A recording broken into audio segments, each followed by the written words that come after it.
everybody, it's your old friends at Nerds Are Us, and welcome back to another episode of Future Wrestling here. Very much on the road to the end of the season, and indeed perhaps the end of the entire show altogether if Fred Rose and Co. have anything to do with it. We're getting cancelled! Finally! That's thanks, Amy, for your moral support. On the so why don't we introduce who's in the bottom left. There you go. That's it. I'm looking at it. I'm like, I don't know how to work my hand. I don't know how I know mirrors how to work work. my hand. Actually, I do know how to work my hand. I take that back. Casey did it wrong. Anyway, so we'll introduce everyone in the our show roster for tonight. I didn't make that motion. That was all Foxy.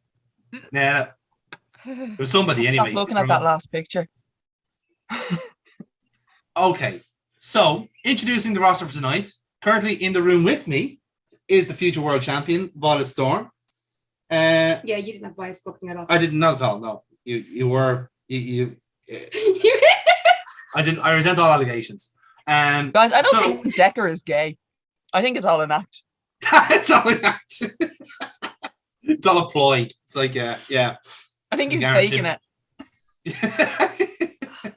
Anyway, so he's never we heard a bit about you last week in terms of your match with James Rage and how much you're looking forward to it. Mm-hmm.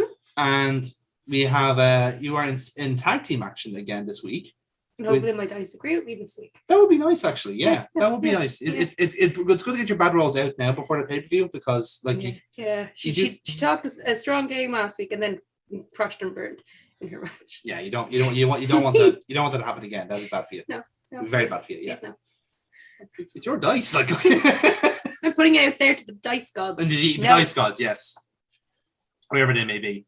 On the left-hand side, then, is Amy playing Casey Colt, currently on the shelf with injury at the moment. But how is Casey healing up with the the arm?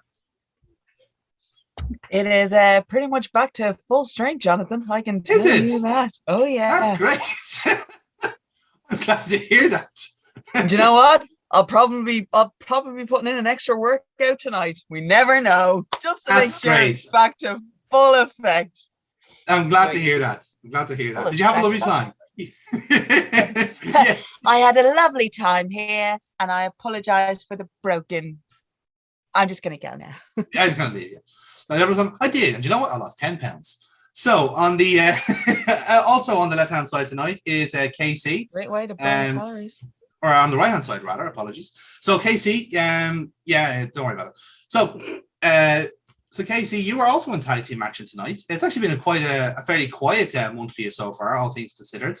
But you are teaming up with your two best buds in Silver Fox and Violet Storm tonight. You should be very happy with that. Yeah, you know what they say, friendship is magic. More friends, more magic.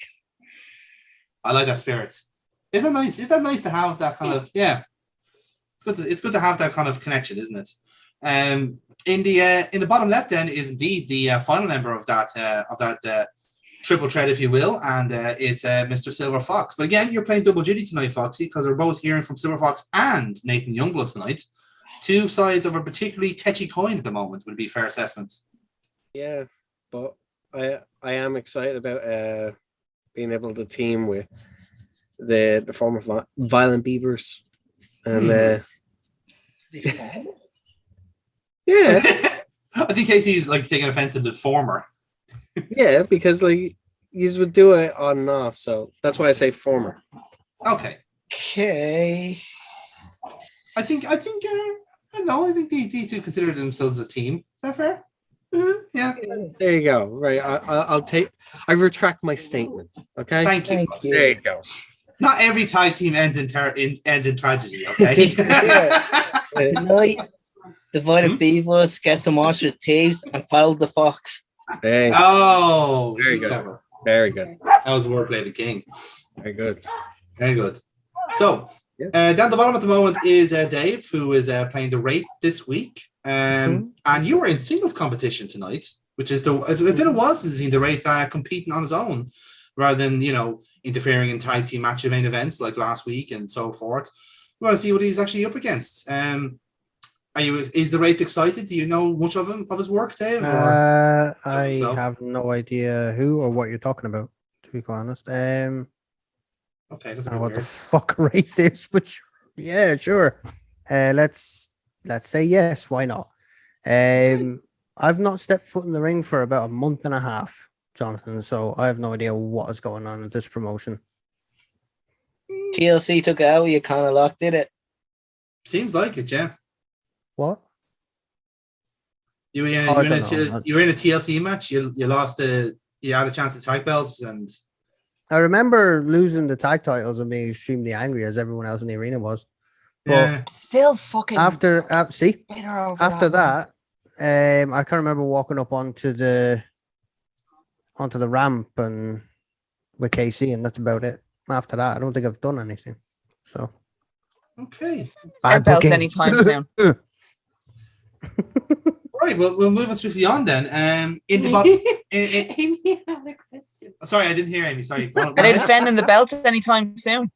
Funny enough, there's going to be news on the belts tonight. So. Oh my god, they actually did that shit. We've decided to just get rid of them altogether.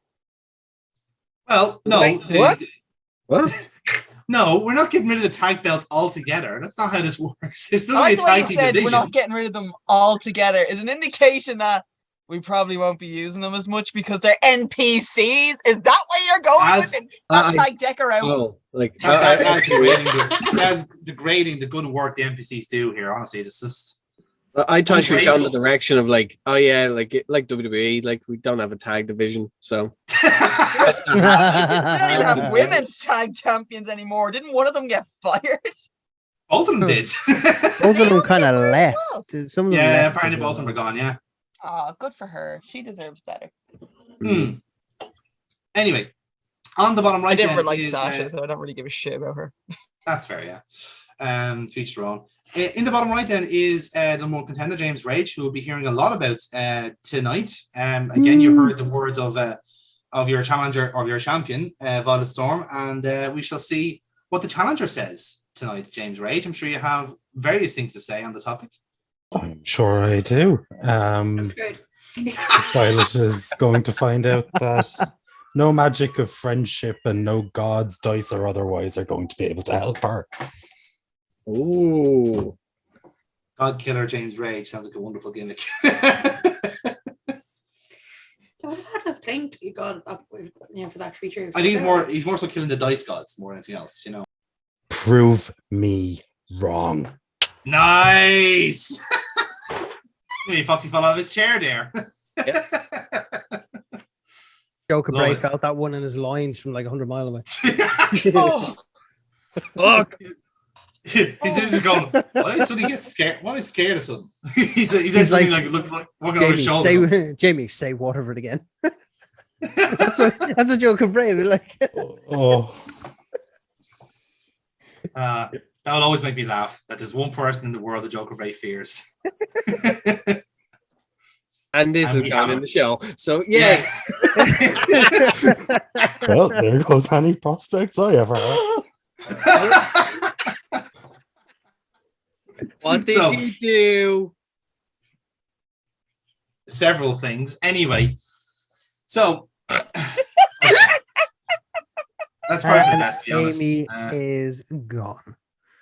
Not that Probably- she's tonight anyway, is she? oh, fuck me. This is what happens when you provide a narration. When you provide a caption, it's too much for her. It's too concentrated. It's like drinking my water straight from the bottle. You know what I mean? It's too much sugar. Here. Straight from the bottle. You fucking nonce pervert. Ew, What?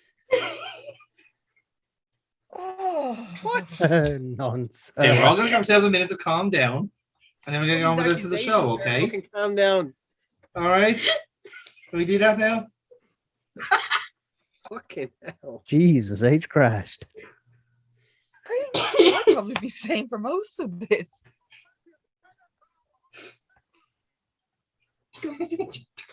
I promised it wasn't going to be me tonight. So, like, yeah. And it wasn't. That's the thing. It's It's the I best do part love you, about but it. It's, still, like- it's always the fucking quiet ones, man. always the quiet ones. That's it. Oh, She had to leave the room. It's like, yeah. The one time she didn't want to be in the room where it happened. Mm-hmm.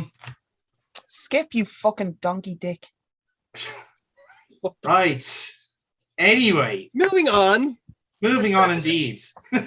So, anyway, so after the intro you've just seen then, and Mike Dublin welcomes us to ringside as ever, highlights some of the matches we're going to see tonight and some of the people we're going to speak to later on, namely James Rage for his thoughts on the main event for Downfall and the six-man tag coming up involving his opponent, indeed.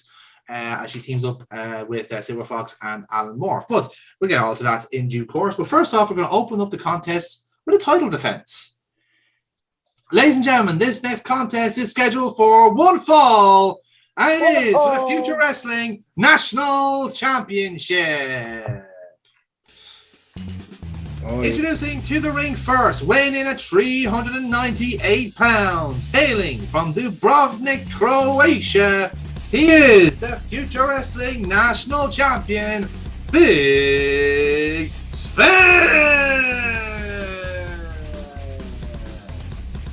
Should the champion be coming out first? Yes, because he doesn't know his opponent.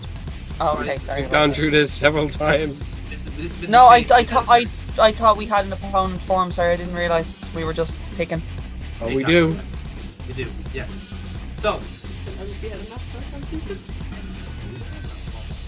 anyway, so again, Big Sven comes out with his championship over his shoulder, and he's waving to the crowd in his jovial manner. Obviously, the fear factor is not quite there for Big Sven as it was back in the old days, but people still like him, you know. He's a bit of a fan favourite, you know. People are fond of him. They're doing the whole kind of bell and stuff to Big Sven and all that sort of jazz, and Michael was going. This one is very much for the classics, ladies and gentlemen, to see the now nearly 40-year-old Big Sven back in the ring and back being a champion here in Future Wrestling. First time for everything in a sense, but certainly Big Sven himself, very much a popular man backstage, very entertaining nevertheless in some circles. But for him, this is his first championship gold and first title defense in Future Wrestling.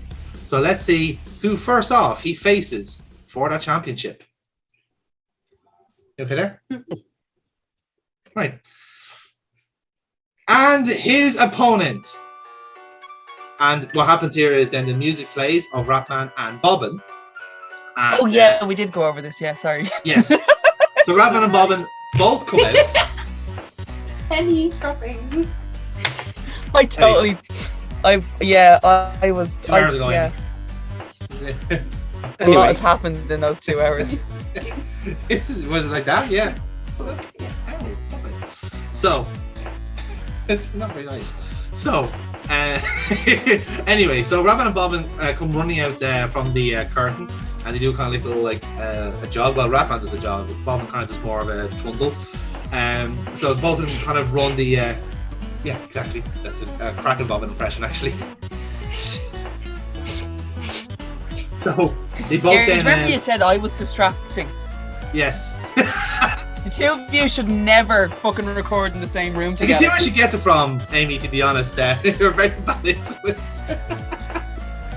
So, Y'all said I was the problem, not the problem. anyway. Well, so, let's be honest. You kind of are. It's always Kira and Foxy the one sending the stuff on. I'm just the scapegoat on this one, but of course seriously, you are. Yeah, just the innocent victim in all this. I Yes. promise to be good tonight. I love being the victim, to be honest with you. Kira's gotten some absolute crackers on. I'm just going to ignore that you said that completely. And thank you, Jerry, for that screen grab. So, Y'all know me. My issues. are going to go and enter the ring here. So, with that, then, you hear the ring announcer going, and his opponents, the team of Ratman and Bobbin. Because again, they haven't specifically stated which one is entering the match, but it looks like both of them are in the ring. So Big Sven just goes, okay, I'll fight you both. So this match seems to be either. He'll fight them both. He's Gonna fight them both. He has a speech impediment, all right? Leave him alone. Fucking hell, man. Honestly. English isn't his first language. Honest to God, like, disrespect. Indeed,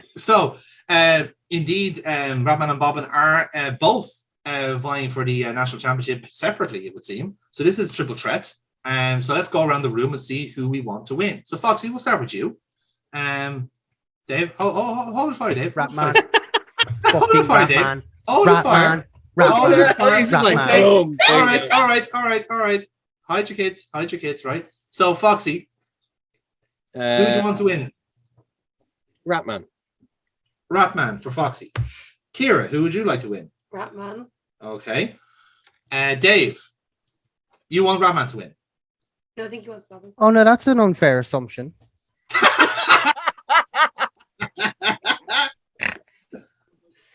I would like to choose Ratman, please, Jonathan. You like to choose Ratman. All right, then. Jerry, who would you like to win? Ratman. Amy, who would you like to win?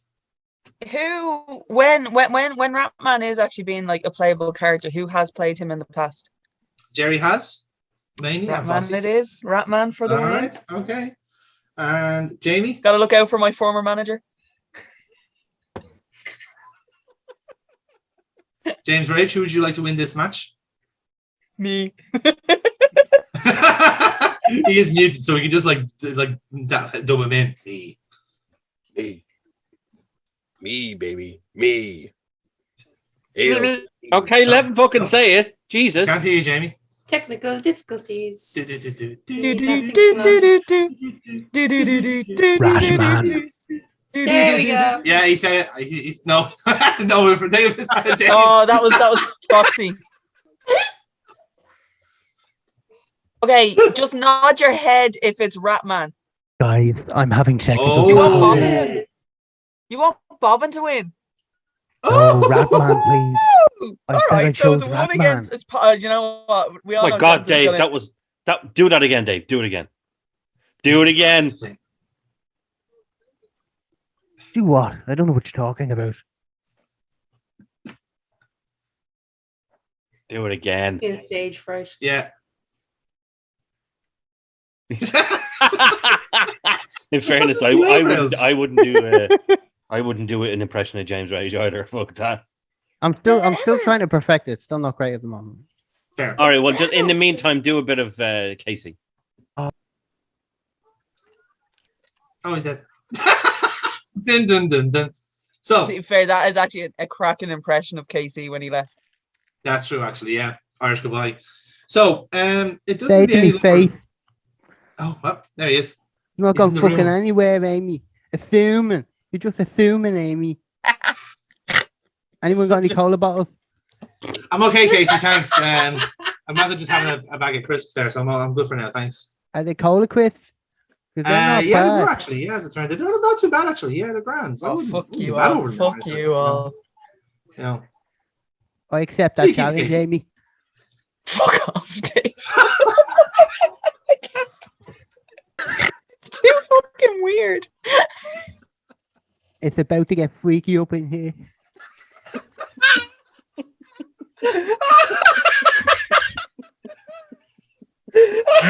Wiggle, wiggle. Casey's about to whip out his massive knob. It could reach from here. Jesus Christ. That's why Amy left. It's currently strangling her in her fucking bedroom. He's gonna go in with like arms flailing, going help, help. Lads, Somebody help have me! you ever seen the plant that comes out of the fireplace in Jumanji? That's what it's like. Like that scene in Scary Movie 2. No, it's just like your man with the massive cock out of fucking The Boys. Doesn't mean much love for Big Fan at the moment because, well, like I said, if I split the roles, it's not gonna make a difference. So I'm gonna throw my energy into Bobbin here. So, I don't know if James Rage is around, but we'll roll on behalf of Bobbin. So I think he's disappeared, so I might roll on behalf of him if that's all right. Keep people going along. Oh dear. 12 to beat. All together.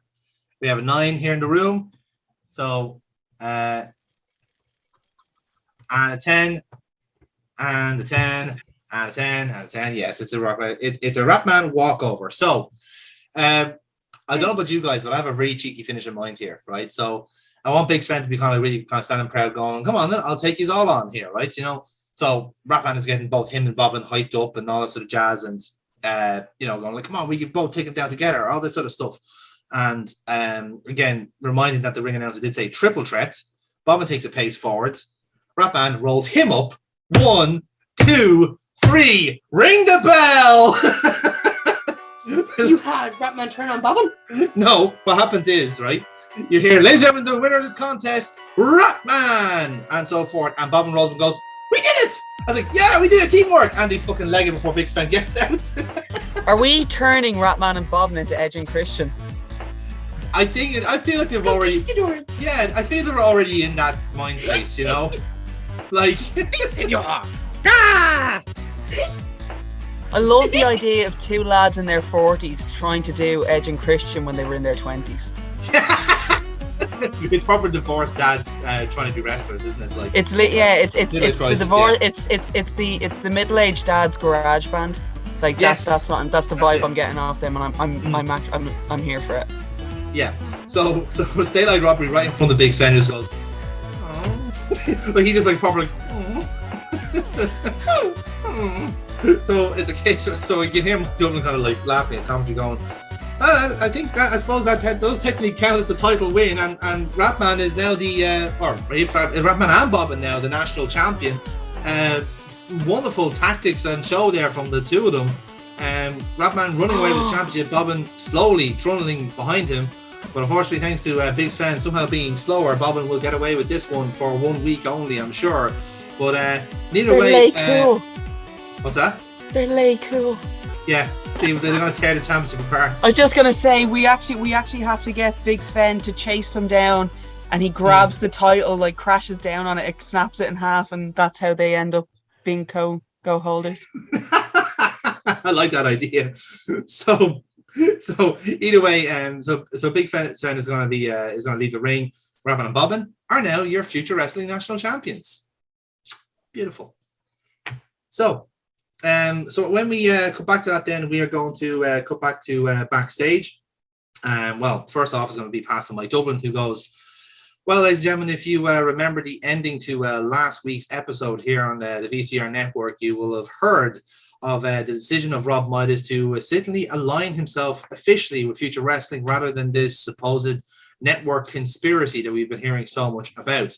Fred Rose and various of his allies have been fully intending on cancelling Future Wrestling, and it seems that they're having their way as things stand. But Rob Midas was able to negotiate with him a fight, it seems, for Future Wrestling at our season finale Downfall. We've heard some of the details here, but I understand that the other part of that deal, Fred Rose, is waiting backstage to let us know of the other side of this match. So let's cut to him now and hear what he has to say.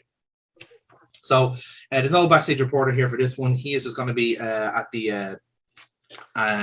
himself, the camera, and he's going to basically take the stand from here and discuss the match. Mr. Midas, I hope you're backstage watching and learning from the master of the proverbial puppets. You see, when you agreed to this 5-man match, it wasn't just anything out of the ordinary. It wasn't your, what do you call it, your series of Survivor series? I can't recall what it is. Nevertheless, it's far more complicated than that, because I said at the time that I have a lot of allies, a lot of secrets that I like to avail of every now and then. So let me indulge you in what I am going to add to this particular match, because after all, Rob, this is a 50-50 operation. And as much as you've been trying to back out of it and add more to your contribution, I'm still here and I am going to have my way. So you can have this as a 5-on-5 match for the future. I, however, I'm going to call it the 5-card stud, because I know how much you like to play poker as much as I do. But unfortunately, you don't quite have the same poker face that I am. So let me explain how this is going to go. Yes, indeed, we're both going to fight with 5 of our allies on each side. But what would be the fun in telling you all of our entries? That wouldn't be exciting, would it?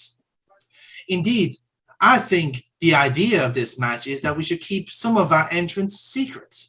So I propose that only 2 of the team entrants are made public. The other 3 can be undisclosed until the big day. You might think it's a bit unusual, but like I said, I like to have surprises. And I also like to sharpen daggers in my spare time. And believe me, there's plenty of daggers waiting to launch into your back, Mr. Midas. Take, for instance, the team captain, because of course there has to be a team captain. Now you might think it might be somebody that you know, somebody that's in your inner circle, and well, you'd be right. So when the camera pans out, we see no longer in the arm sling one Casey Colt standing there, arms folded. You see, Mr. Midas, there are spies everywhere in this camp. There have been since day one. If you ever thought that Casey Colt was simply here for the championship gold, you're wrong. She's here for the money and the fame that comes with as well. So allow me to introduce the woman who is going to tear down future wrestling brick by my side, Casey Colt. I feel really dirty after you saying that. You should, you fucking traitorous pox. I actually feel so. You know fucking what? See, the next time I see you, no hugs for you. No hugs. Cut off. See when you see porn. see porn. when you see Chewy, no hugs. No hugs. No hugs. Was it worth it, Dave? Broke gate, kayfabe all together, and just like, yep. That's how much Jerry's offended. He's broken kayfabe. He never does that. Anyway, so I'll continue on by going. And it doesn't end there, Rob. If you think it ends with Casey Colt, it won't. There are people ready and waiting to take you down, Rob. And I understand you have a spot of bother to deal with yourself with Mr. Kyle Decker. But alas, I have nothing else to say to you, Mr. Midas. You have your time. Your circle of friends has very much been punctured right now. And, well, your boat is taking in water. So I shall see you at Downfall if you can cobble enough members to make it there. Somehow, I doubt that you will. And he cuts off. From there, he storms off, and Casey Colt, a few seconds later, follows him off screen, staring at the camera. Presumably not saying a word, Amy? I don't want to. I'm afraid of what else he might take away from me. That's fair. That's a fair assessment, yeah. Well, Jonathan, I'm just saying this now, right? Oh no. That was cold. What you did, that was cold. I tell you something else, right? You try and take James Rage off me. And I'm saying Jerry, it now. Jerry? I'm saying it now. Jerry, channel it into your promo. No. Channel it into your promo. I'm saying it fucking now. I'll end the fucking call. I'll unfriend everyone in this fucking call. You'll never fucking see me again. 20 seconds. You just go, want- Jerry. you- 20 seconds to go. Wrap it up, please. No, Jerry, I really think anyone is going to make James Rage do anything he doesn't want to do. Yeah, but you would want to do that. Because you would want to do that because you want to fuck me over. You know, Oh, Rob White is the Paramount King. I'm disgusted. I'm disgusted, Amy. Disgusted. Give it Am 2 I seconds. actually, John? So am I actually. I'm not gonna lie. Right then, so so we move on then to our to back to Mike Dublin, who goes, well, obviously not exactly the best night so far for Rob Midas, and as we understand it, it's not going to get any better if Fred Rose's very obvious threat there is anything to go by. But we'll have to change tack now to indeed the what seems to be now the final match for Future Wrestling, which is between Violet Storm and James Rage. You might recall last week that we heard from Violet Storm regarding that match, and I had the opportunity around the same time last week to discuss things with James Rage and a bit of a retrospective on his career in Future Wrestling. So let's play that interview now. So again, it's the same pretty much interface as the previous promo. So sit down room. We have a TV screen in the middle, basically to kind of review some clips from the past, and Mike Dublin takes it from here. Well, James, I think it's fair to say that for many people here at Future Wrestling, and indeed outside of it, you are one of the indeed some of the breakout star of the season one, and indeed has built on that legacy over time. But it would be remiss of me to say if there wasn't one glaring omission in that record, and that is championship gold. It seems to have evaded you over your time here, and perhaps I may start this conversation with you in asking, obviously, opportunities may have been few and far between in your view, but do you feel when they have you come up short? Have you worked on that? Do you think it's going to be different when it comes to downfall? You know, Mike, I appreciate the glowing introduction. And, you know, I do think it's a case of when the opportunities have presented themselves, I can count exactly once where I have been defeated. And that was in the Asylum cage against Silver Fox. And on that night, he was the better man and he retained the title. And I lived and I learned and I got better. But after that night, you're right. The opportunities have been few and far between. In fact, there have been none. So do I think the same thing will happen at Downfall? No, I do not. Because you see, if I've learned anything, it's not to underestimate my opponents. So I assure you, I won't be doing that going into Downfall. But it is a case that what we have here has been 2 years in the making. What you've seen is a steady incline, week after week, month after month, season after season, where I have been the focal point of this company. As far as I'm concerned, I'm already the uncrowned champion. Very interesting indeed. Some may very much agree with that assessment, but again, there will be those who beg to differ. But in that terms, let's have a look now. We have some of your clips here from your time here in season 1 and 2. So the first clip that's shown is your debut match, which is against Conor Locke, and the emphatic victory at the time. Obviously, it shows you how people have changed in those 2 years. This is not obviously the same Conor Locke that we know now, but this is certainly the same James Rage that we know now, that violent aggression in the ring. Still very much the case to this day, but this is your debut match, indeed your first ever pro wrestling match from your time in mixed martial arts. Do you look back in that time of mixed martial arts as a blessing in disguise for priming you to this wrestling industry, or has James Rage had to adapt to his new surroundings? Oh, no doubt James Rage just had to adapt. I mean, just look at that match. Everything was so different. There were so many firsts. Like you said, it was my first professional wrestling match. It was the first match in future pro wrestling. It was the first time I gave Conor Locke a concussion. That boy ain't right. Still isn't, to be fair. It was the first of many. CTE is no joking matter, but honestly, the point I'm trying to make is that there is a world of difference between the James Rage that you see in that match and the James Rage that will be appearing at Downfall. There is 2 years of hard-fought experience. Honestly, I've never been better than I currently am.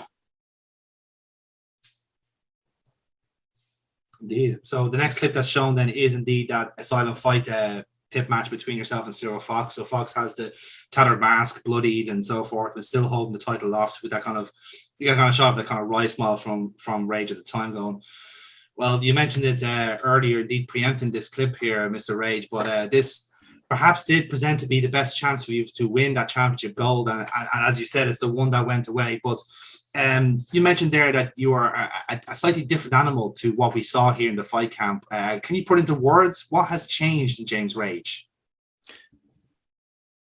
You know, I've talked about this before at great length, and I don't want to dig into ancient history. But about an hour and a half before I stepped inside that cage, Kyle Decker came into my locker room and he started playing his mind games. And that set the course for the rest of the entire season for me, as I'm sure we'll get to. So in the cage that night, maybe I wasn't all there. Maybe I wasn't as focused as I should have been. Maybe I underestimated Silver Fox. None of those mistakes will ever be made again. Indeed. So again, the next clip, as you said, was yourself and Kyle Decker at the season finale Last Stand, and we see you tapping out Carl Decker. Again, there's nothing really kind of said here, but you see a kind of wry smile from you going like, yeah, that was funny. And then we see quite a pronounced skip then to season 2. And the first clip that's shown really is the handshake between you and Rob Midas at Darkside. I think it's fair to say that at this moment you tricked all of us really with your alignment to Rob Midas. Of course, Mr. Midas has an incredible record outside of this promotion and in this promotion for creating champions. Already, Silver Fox and the likes of Casey Cole can ring of his endorsements in various different ways. Was it that opportunity at Gold that made you align with Rob Midas? And do you still think it'll hold true? You know, people look at the relationship between James Rage and Rob Midas, and they like to say that I sold out. They like to say that I was bought off. And honestly, nothing could be further from the truth.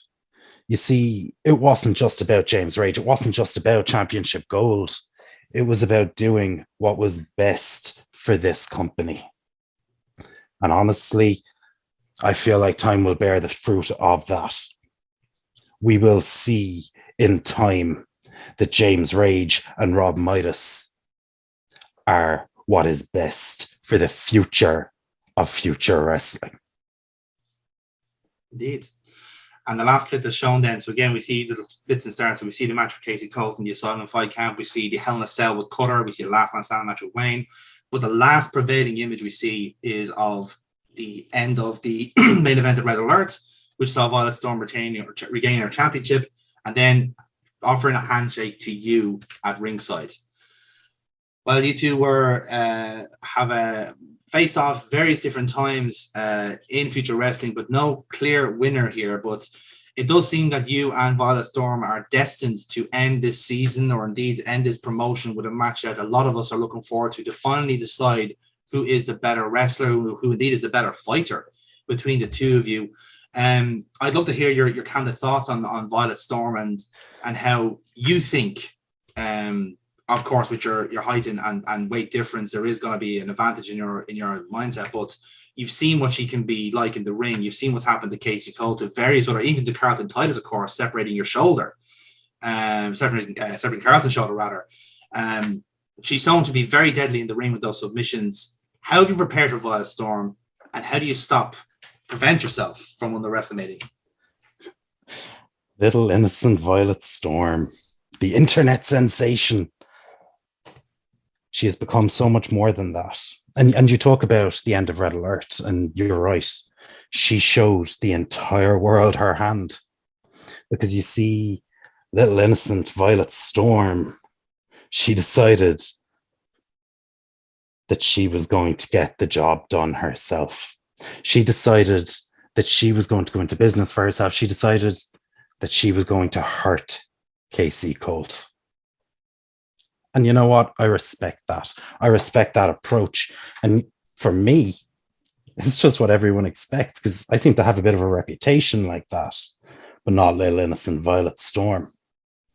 Now, she showed everyone what she's capable of, and I trust that she's going to be bringing that to Downfall. I really do, because if she does, we will have a match that fits the bill. We will have the greatest match in the history of this promotion. But Violet, just because you dip a toe into my world does not mean that you are ready to face the king of it. You want to try and shoot on me in the ring, and I assure you, this will go from a title loss to the end of your career. Because honestly, I can't say it any better than the clips that you've just shown, Mike. You see, I have tread a bloody path to this point. I've hurt people. I've hurt them badly. And it was all to serve a greater purpose.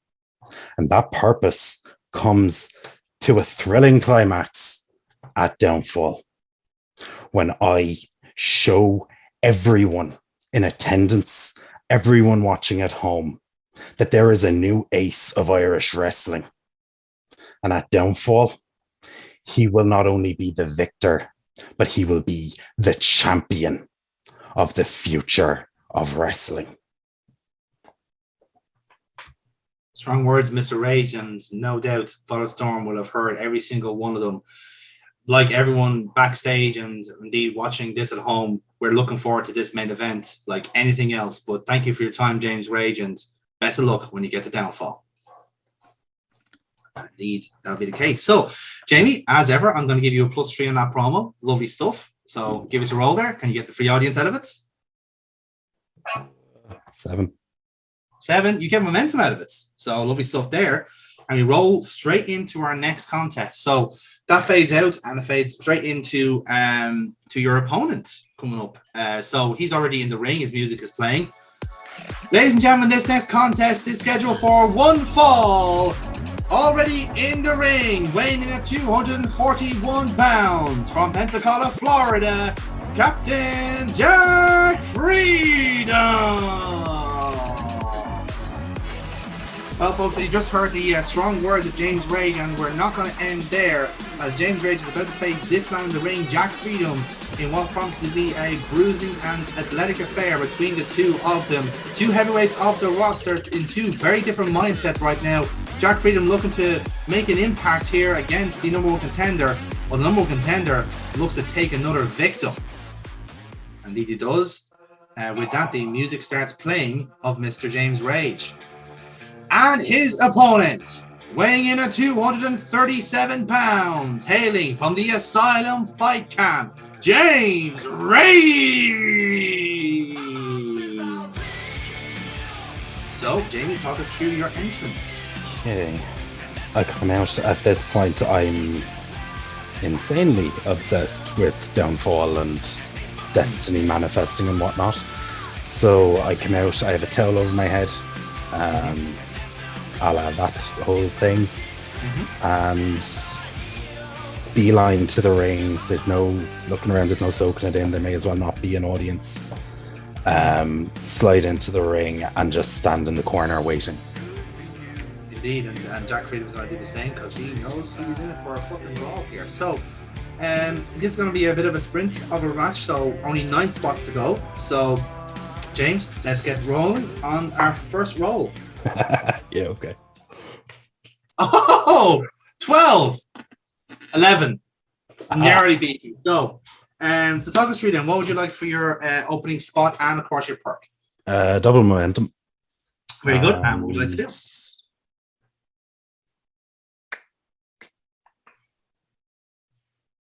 I want to walk forward. I want him to meet me in the center of the ring. I want us to lock up.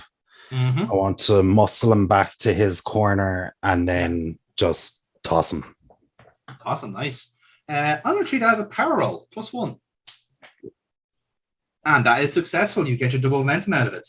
And Jack Freedom's going, fuck. So we go from there and we see who wins the next spot.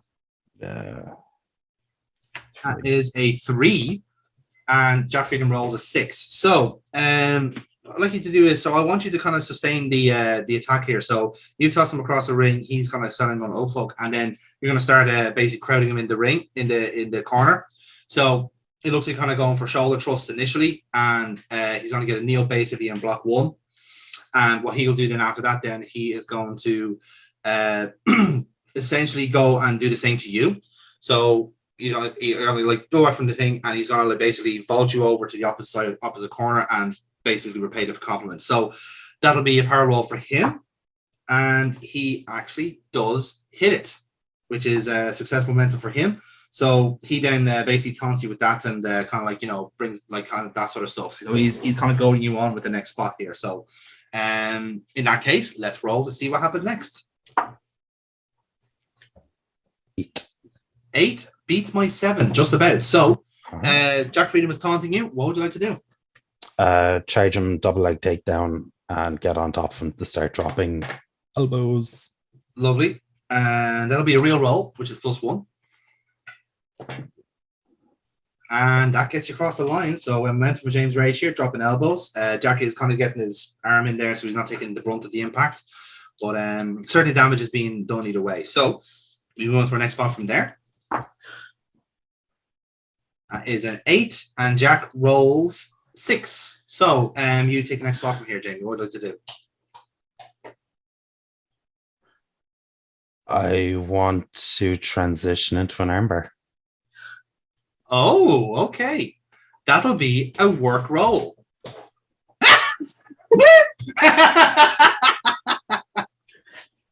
And it's successful.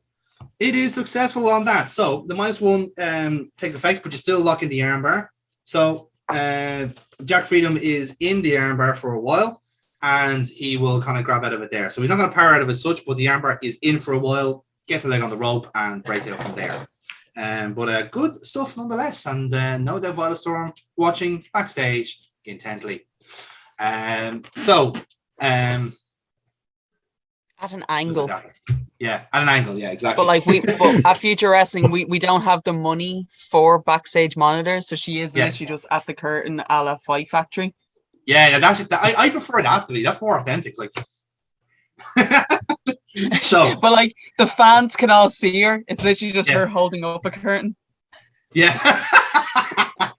So, shower curtain, a transparent shower curtain. so, right then. So, give us your next roll there, Jamie, for our next spot. 7. 7. Freedom rolls 11. Fuck. So, he's broken he's gone for a rope break with his leg, right? But you're keeping the armbar locked in, and like you're kind of ignoring the referee count here. So at 4, he's going to power up and hopefully charge you into the turnbuckle and kind of give you a sort of a buckle bomb while still being kind of trapped. So it'll be a power roll for Freedom, and he does actually hit, so that'll break the armbar in a sense. So get some momentum out of that, breaks the hold, and move on to our next spot from there. So Jamie, give us your next roll. 7. 7. 5. So you take the next spot from there. So Freedom has broken the arm lock from the lock from the armbar with a hit into the corner. What does he do next? So I am in the corner selling it. Mhm. He backs up.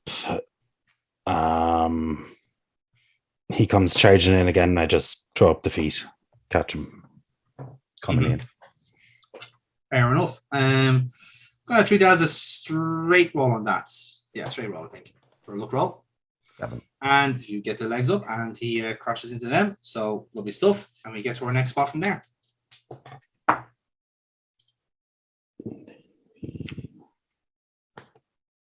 10. 10 beats my 7. So next spot is yours, Jamie.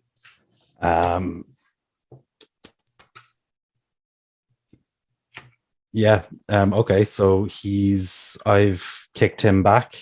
Mhm. I then slide out of the ring to the top rope. Yeah. And I go for is it the Gale Force? Is off the top rope? You're gonna go for the moonsault? Yes. Okay. This should be interesting. You're gonna go for a moonsault from the top rope. That's a look roll, Jamie. It's like a -3, is it?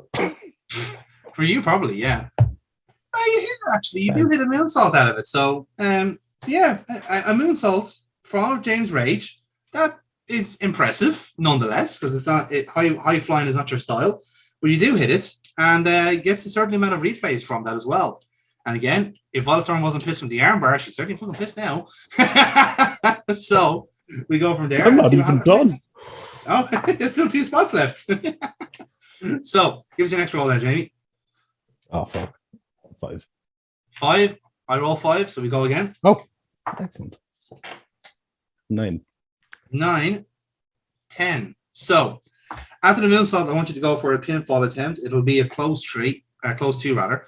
So after that, then I want you to kind of like go, right, let's finish this. You're gonna go for the Rage Hammer, which obviously you get him into the yard in time. He'll kind of wiggle out of it basically, and I would like Freedom to do is stack you up initially. So it looks like he's kind of going for a victory roll, but he's actually going to like get you into a rolling suplex, tiger suplex. So that'll be a work roll for Freedom. Let's see if he pulls it off. 3 roll for that. Rolling tiger suplex successful for Jack Freedom. So you land on your fucking neck, Mr. James Rage. So it's impactful, and we go to our next spot from there. So it's a penultimate spot before the finish. Let's see what happens next. At an 11, roll 5. So rolling tiger suplex. I was gonna have Freedom go for a pinfall attempt if you lost here, so you can take it from there if you want to. So I take it where I land on my head. And he's going to stack you up from there, basically. So he's going to switch and just kind of stack you up, and you can kick out from there. So whichever way you want to do it. Okay, so cool. So I kick out. He rolls off in disbelief. I get up just a little too quickly for it to be properly selling the move. Sure. And I throw a shoot rolling elbow. Real roll on that, James Rage. +1. Oh, it's nearly critical. Nearly critical. But it hits the mark either way. And we roll into our finish from there. So for Freedom, I think obviously the rolling elbow is one thing. So what I'd like you to do, okay, so I'm going to do a little bit unusual here. So James, talk us through your finish first, and I might bounce off what you had. So what would you like to do here?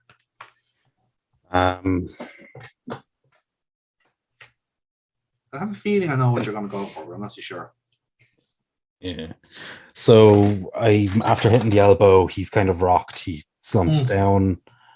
I want to drag him by his feet back to the center. Roy smile at the entranceway, and on goes the sharpshooter. So you're going to go for Storm Warner from there, right? Yes, I am. I kind of had the same idea that what you were doing, but what I'm going to do instead is you're going to go for the Storm Warning. It'll be like, no, hear me out. You're going to go for a Storm Warning, right? And again, you have it locked in. Freedom, tall enough, like he's going to grab the rope basically.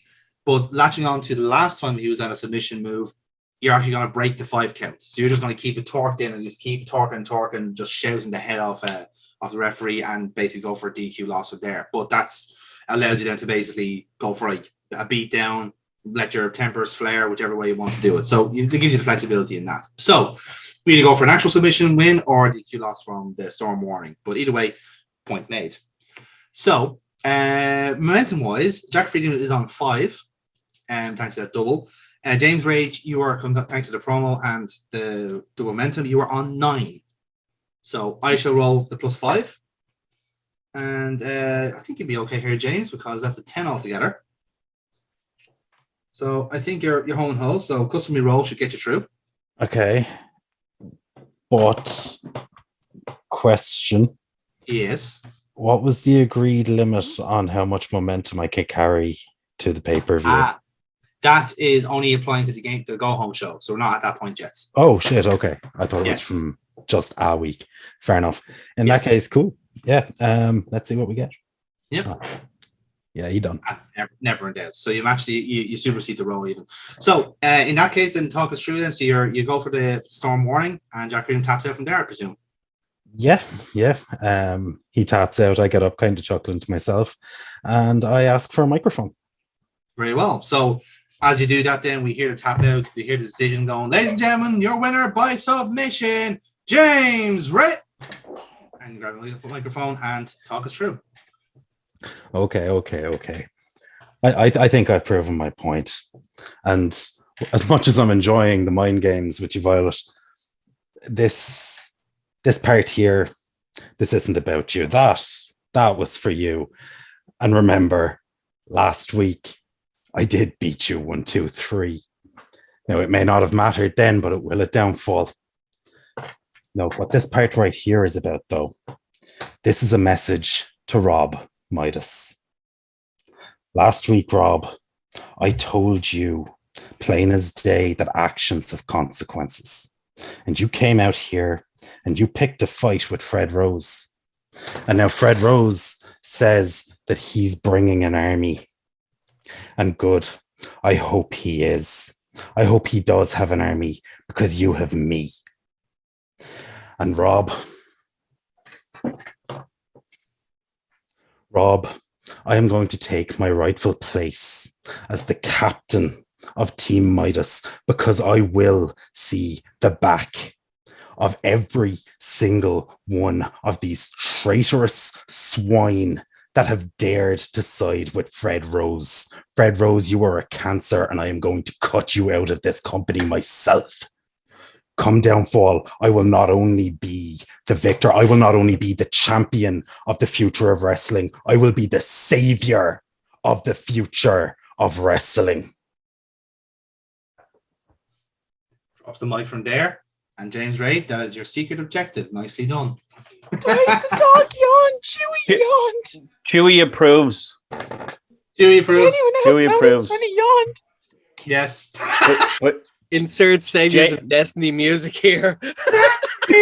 Jamie, I just want to say something. Right? I just want to Kira say has something. feelings on the Saviors of Destiny. Don't you, Kira? Oh, it's okay, Kira. It's okay.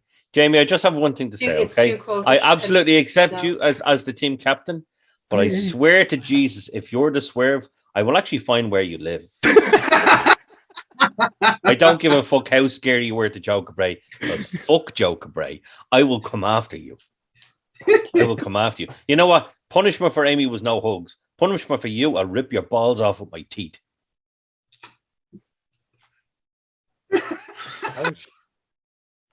Your teeth will break because they are literally made of brass.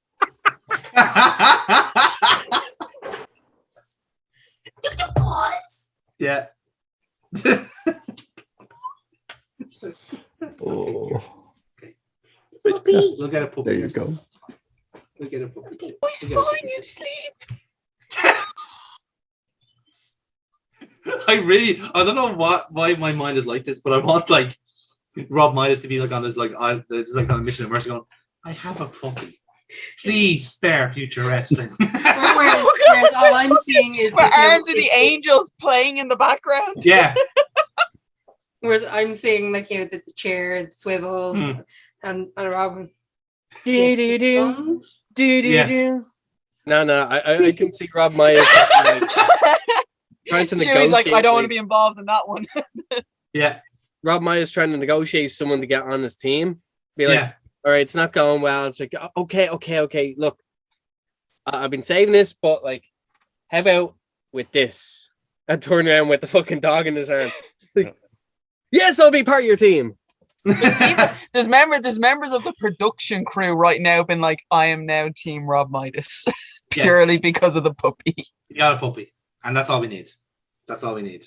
Oh my god, what the hell has Fred Rose got? What the hell have we got? Money. Money. money might buy us lots of puppies. Yes. Big brain move. Okay, so with that then, James, thank you very much for that. And indeed, as that cuts down, we see.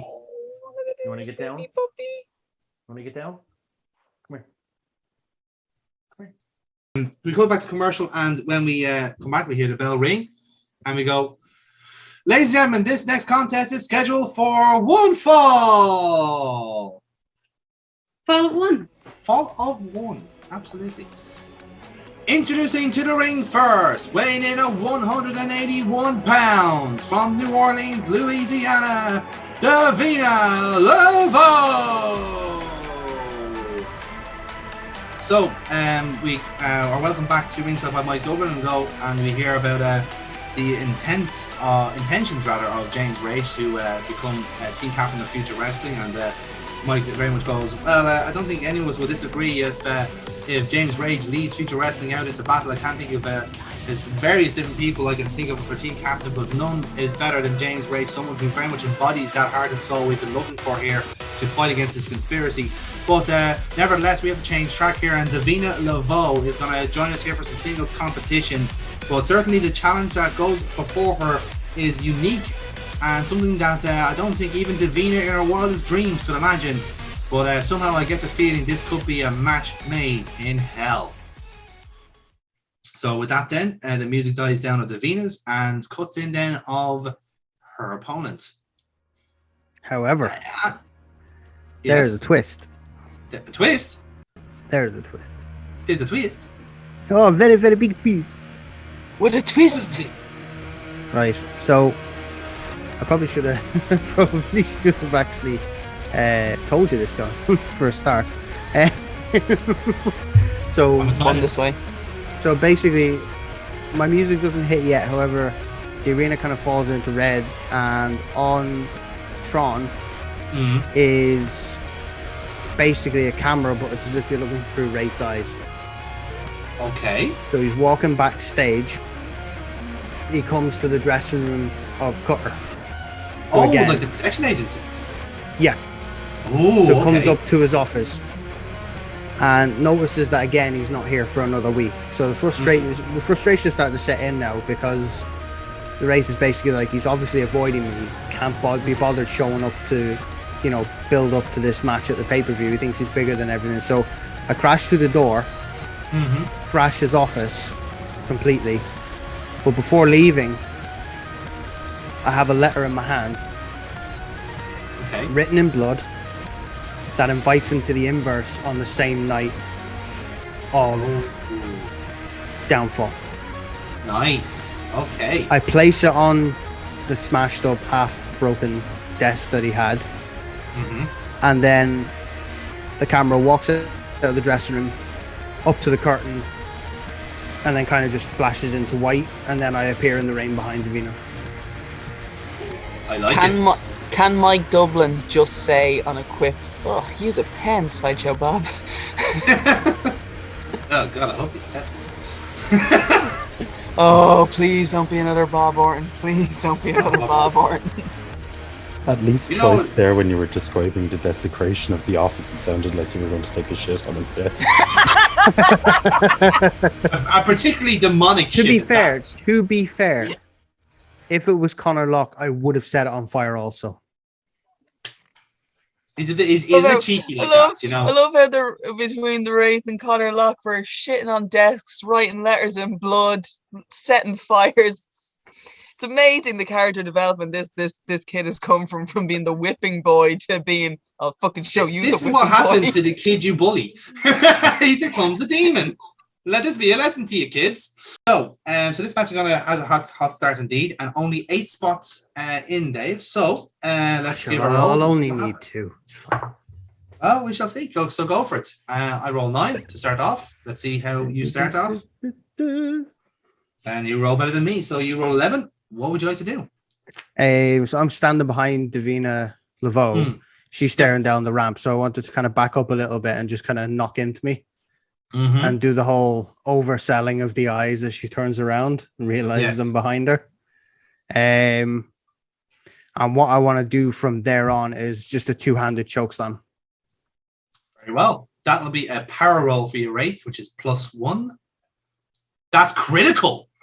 Oh shit. Woo! Okay, then. So yeah, she's gonna proper bounce on that choke bomb. So yeah, power roll successful. You gain your audience out of it and momentum as well. So hot start to the match, Dave. Let's see what happens next. 7. I roll 7 as well. So we go again. 12. Now, you all seen that live. I did not. We all pause see that. I roll 7, so I can't match that. So that's 12. So you have your perks and you have your spot. So what would you like to do first for your spot? I After your perk round, will go for. Was it? Do I still get the double spot or double momentum, or? You have a choice of it, or you have a free audience. If you get a free audience, you're top of the card. So take it down with you. Yeah, free audience. No one ever takes it. That's fair. Okay. In that case, then what would you like to do? So what I'll do is after the choke bomb is I'll drag her over to the corner and lock her feet at the top of the turnbuckle Okay. and kind of do a Finn Balor roll into the corner. Okay, I like that. I'm going to treat that as a luck roll, just a straight roll for you. Show us. 8, is 8. it? 8. Yep. That is successful, and you get your audience. You're top of the card, Wraith. Nicely done. So we move on to our next spot from there then. So at this point, Davina's locked, stuck in the turnbuckle still anyway. So go for your next roll, Dave. See what happens. 9. 9. I roll 4, so the spot is yours. Cool. So what I want to try and do from she's kind of tied up in the turnbuckle is go for a looming tower. Looming tower. So that is your finisher. It'll be a straight roll. Do you want to devote any momentum to it? No, No, straight roll. I'll go for it. Okay. There we go. That's an 11. It is nearly critical. So, right. So Lumitara successful. Did you want to take a pin or move on? Nope. I'm moving on.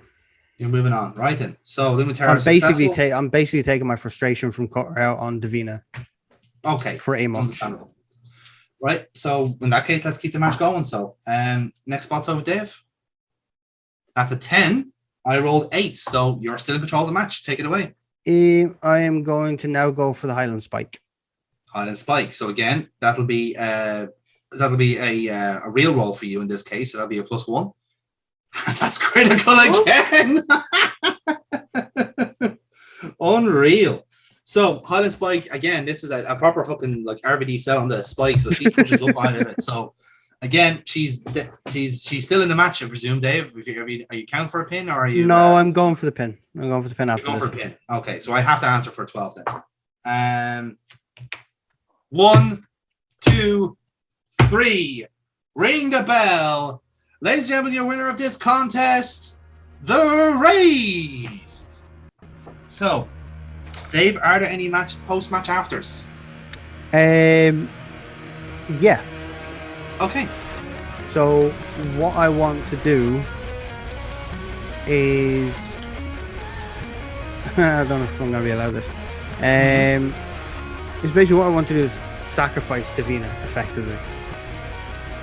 Right. Well, we're not gonna go like straight out of the heart or anything like that, but we'll go something symbolic. When I say sacrifice, I mean like either put her through the ring or kind of bring her up to the ramp and like just send her down like a chute or something like that. I don't mean actually like. Are you talking like Undertaker, like 99, like kind of like sacrifice?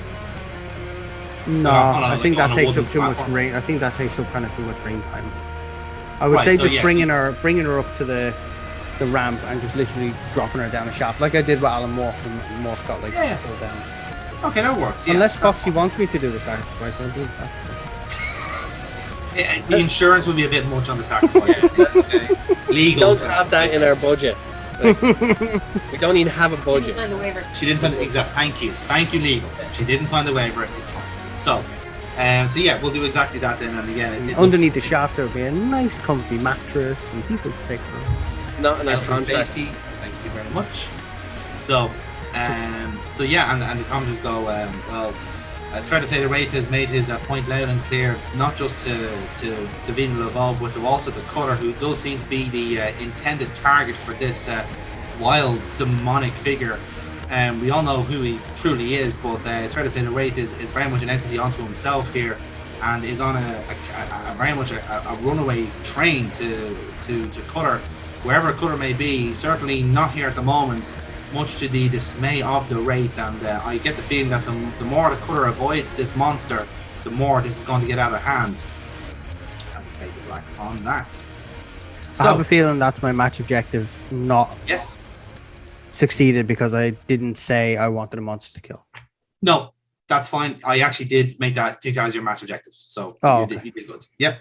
So lovely stuff there. So when we come back to commercial, we are going to see a very lonely Rob Midas sitting at his desk in his office. So the commentators will remind us of what's going on here. So, well, there you have it. A man who has very much shown his alignment last week, Rob Midas, for better or for worse. I'm sorry to interrupt. I don't mean to interrupt here, but I'm getting complete Mick Foley clown vibes in his office from this. Just a bedpan. Hi, Mr. Midas. I've got balloon animals. We'll continue the point going. Well, it looks like Rob Midas does indeed have an ally in James Rage, but of course, it would be remiss of me to say that Casey Cole no longer in the House of Midas, or if indeed there is a House of Midas after all this, considering you have to imagine the status of the mercenaries, the likes of the Emperors and Carlton Titus, all unknown at this stage. But it does seem that Rob Midas is cutting a very lonely figure here at this point, as he's looking for team members for that 5-card stud match. So when that happens, then we see the door up, we hear the door opening, and we just see the camera pan to see it's Carl Decker, who was standing in front of him. So, you call for me? Yeah, I did. Yeah. You know what's going on. You saw what happened last week. Yeah, I did. Better late than never, eh? You know what? I don't need the sarcasm and I don't need the attitude. Okay. You know what's going on. You saw what happened. Okay. I'm trying to do the right thing here. In fact, I was always trying to do the right thing. Yes. Okay. We've had our issues in the past. Yes, I outed you from your position. But have I once ever actually threatened this company? No. Of course I haven't. I want to make this company better. All you had to do was listen to James Rage, what he said earlier on. We never intended any harm on this company. We wanted only to make it better, to make it the best in the world. And I'm still getting this attitude from you. The fact that I'm showing you and everybody here the loyalty that you wanted, that you supposedly deserved. And now I'm still getting this. I asked you here because I'm literally on my knees, Decker. I need your help. Okay? Now, clearly, I don't have the trust of the people in the back. So I'm trying to do right by them. And that's why I challenged Rose the way that I did. So I am asking for your help. It's not easy for me to do that. But I am still doing it. So I am asking for your help with this match. Because he has all these game plans. He has all these secrets. And look what he did. He took Casey away from me. I did everything for that girl. Everything for that girl. And look what she did. So my allies are few and far between. Now, you don't have to like me. You don't have to love me. All I'm asking for is your help. So what do you say? You know why I'm still pissed off at you, Rob? Because you didn't have to take the show away from me. You didn't have to form your own little cabal. You didn't have to take Rage or Casey under your wing. You did it because you wanted the power. You've been wanting the power since day one. That has been your career since you started. Power hungry, greed, all of it. Up to a point that you're willing to make deals with the likes of Fred Rose. People who even outside of the wrestling industry, no one would touch. So quite frankly, when you were willing to make business deals with him, my point of view is don't get into bed with scorpions and then start complaining when they sting you. Because you should have known better than to put any of this at risk. You heard what he said last week and the week before. You've been doing this since day one. So what have you been doing? Have you been leading them on? Have you been trying to play both sides? Have you been trying to defeat all upcomers at one point? No. What you've been doing is you've been trying to line your own pockets while the rest of us get fucked over. This was never about money. Was it not? Never about money. No, it wasn't. It was Really? never So about why money. are you standing here in my office then and I'm out here taking bumps? I'll Because tell I you why. wanted control. That's it. You want There's the control. truth. What I was my want control? control. Where was my control? Well, you weren't doing the job right, were you? Oh, Everyone please. said the You same tell me thing. where Fred Everyone in Rose the is back. when I was there. Fred Rose was nothing but a mid-card nobody that no one gave a shit about. Making Jimmy Morris look like a fucking top star. That's what he was doing. Whereas you brought him back into the limelight. You let him go and be himself to show the real people that Frank Rose is nothing more than a snake. A snake that I had successfully defanged over the last couple of months by giving him nothing than responsibility. But you, on the other hand, no, you were playing both sides. You were playing to his ego, and he stabbed you in the back like I knew he would. So don't come back to me and take the moral high ground. You have no high ground. You have nothing.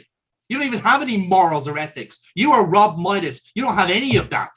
You are a money-grabbing shyster, and you have always been. At least when I was general manager, I stood for something. I stood for what I thought was right. I stood for what I made the best show with the right people in charge. Did I get them all right? No, I didn't, because we're all human. We make mistakes. But Rob Midas never makes mistakes, does he? Nah, except for 2 weeks ago when he got the show fucking cancelled and everyone out on the unemployment line. That's a pretty big mistake, Midas, isn't it? Well, it hasn't happened yet, has it? I'm fighting back. And you know what? Yes, I was playing both sides. I was playing you and everyone else, and I was playing him because I wanted control, because I felt I could do a better job than you. There's the fucking truth of it, Decker. There's the truth. And you know what? We have been putting on a great show. We have been doing great matches. We have been doing great events. And then this happened. I thought I could quietly get rid of Rose and his little team of fucking lackeys. And I was wrong. You want me to say it? I was wrong. You were dead wrong. You were I absolutely was fucking wrong. But you know what? I don't need this from you. You want everyone to be on the unemployment line? Don't help me. Don't. You want to lose your job? You want everyone else to lose their job? You want people who've been here years, dedicated their fucking lives to this show, to this fucking promotion? You want them gone as well, do you? Then do nothing. Do nothing. But you know what, Decker? I know exactly what you want. I know exactly what you want. It's not to stand here and bitch and moan at me about my choices in life. It's not even to get back in this sheet and to run the show again. I know what you want.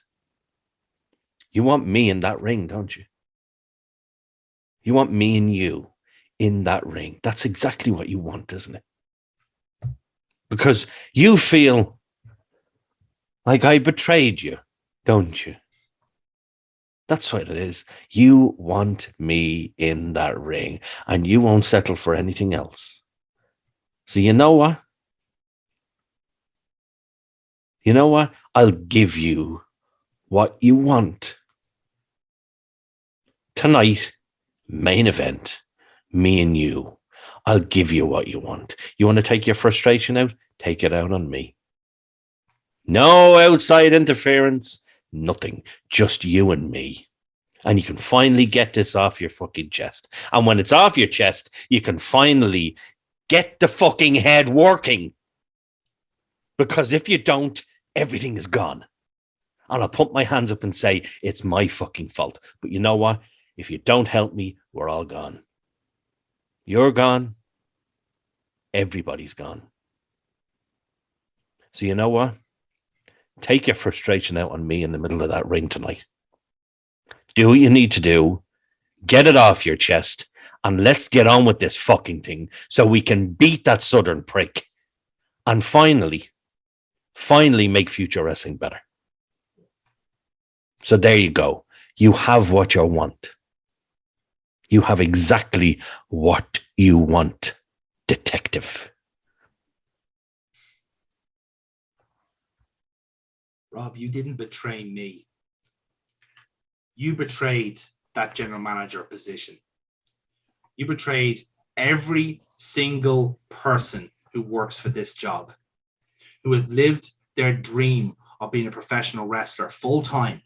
No bingo halls, no merch deals, nothing like that. Everything controlled, everything that we need.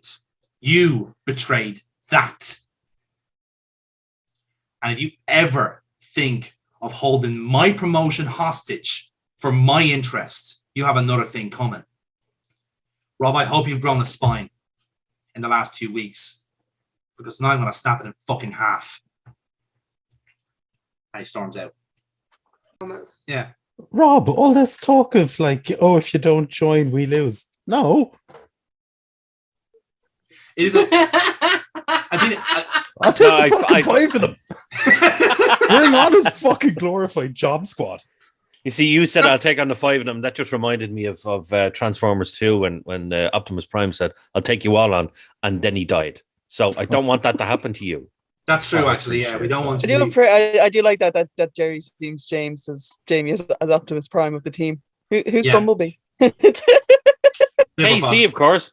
No, fuck Silver Fox. Oh, Oh, yeah, That's he's hot actually shot. That's perfect. fair. No, That's actually perfect. fucking Silver Fox is you know the old fucking the old one. What's his fucking name? I can never remember them, but he was like the the medic Mm. fucking transform over. Oh, I can see that. Yeah. You know Yeah. what I'm talking about? Him. That's who Silver Fox is. Yeah.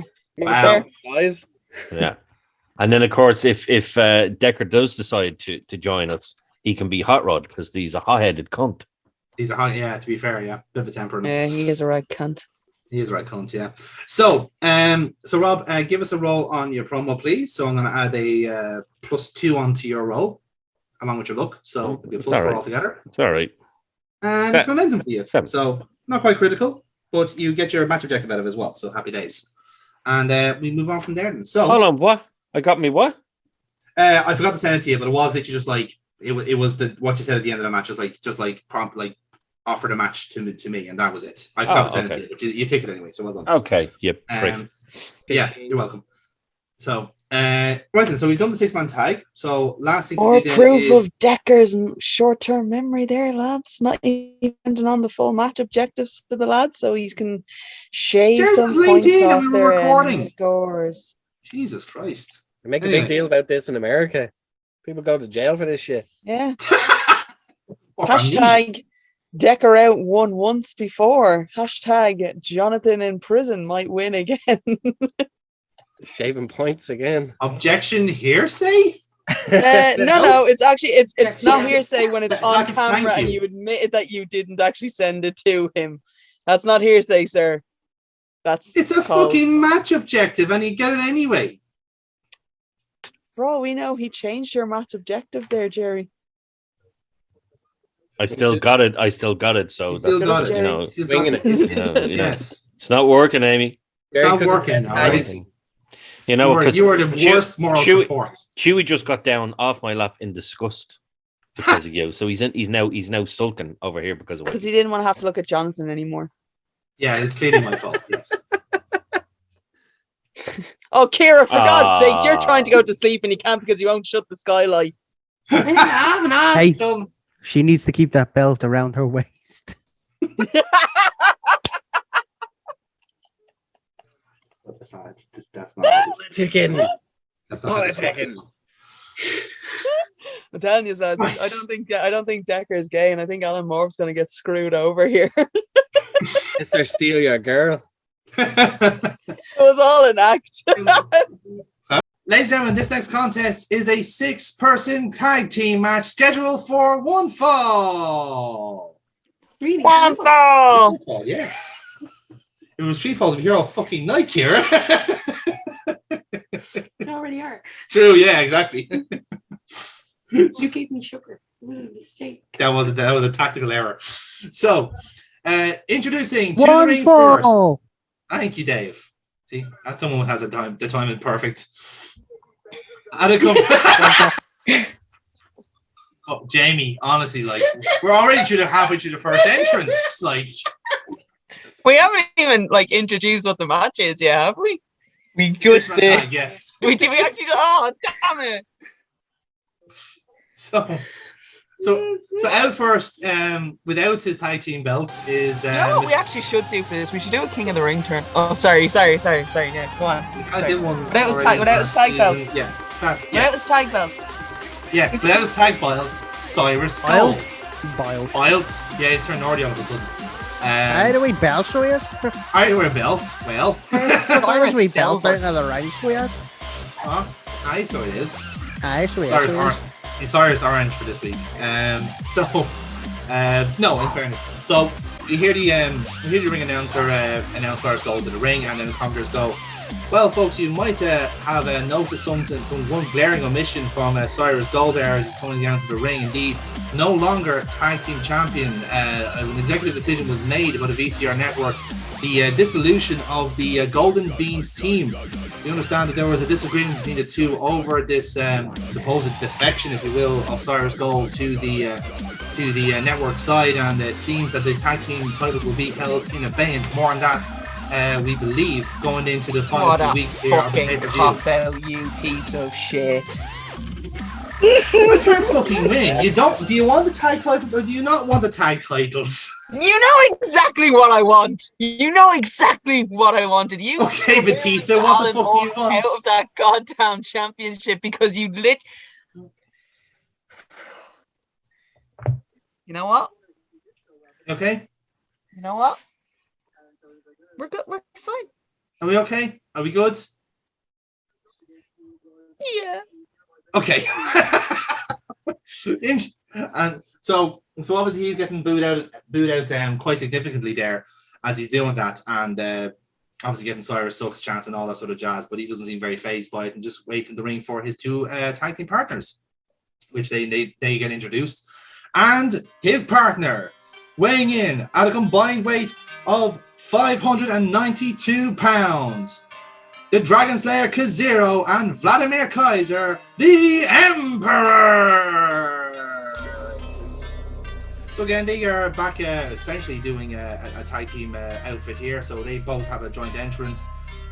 Again, very much unfazed by the crowd response, with mostly boos, and they head straight down to the ring and don't really take much heed of Cyrus' goal, really. But it's not necessarily contempt. It's just more indifference, which is probably worse, to be honest. But it depends really on your point of view. But again, the commentators go, well, when it comes to mercenaries, you don't really get any more than the emperors. We very much don't quite know where they stand on this situation between the power struggle of Fred Rose and Rob Midas et al.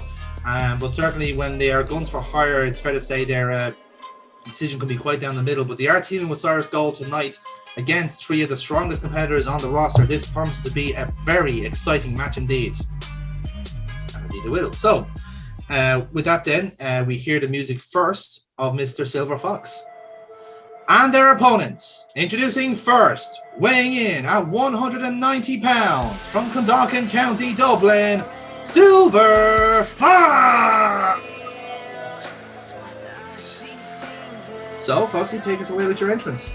So I walk out onto the stage. I'm going to do a quick pause on the staging, look around at the audience, and then walk about 3/4 of the way down, and kind of stop myself from like just sliding into the ring, and then I just wait. And basically just motions and like wait. What's up? So then, once he stops then at his position there, we hear then the music hitting of Alan Morph. And his partner, weighing in at 229 pounds, from the Timon Woods in Dublin, Alan Moore!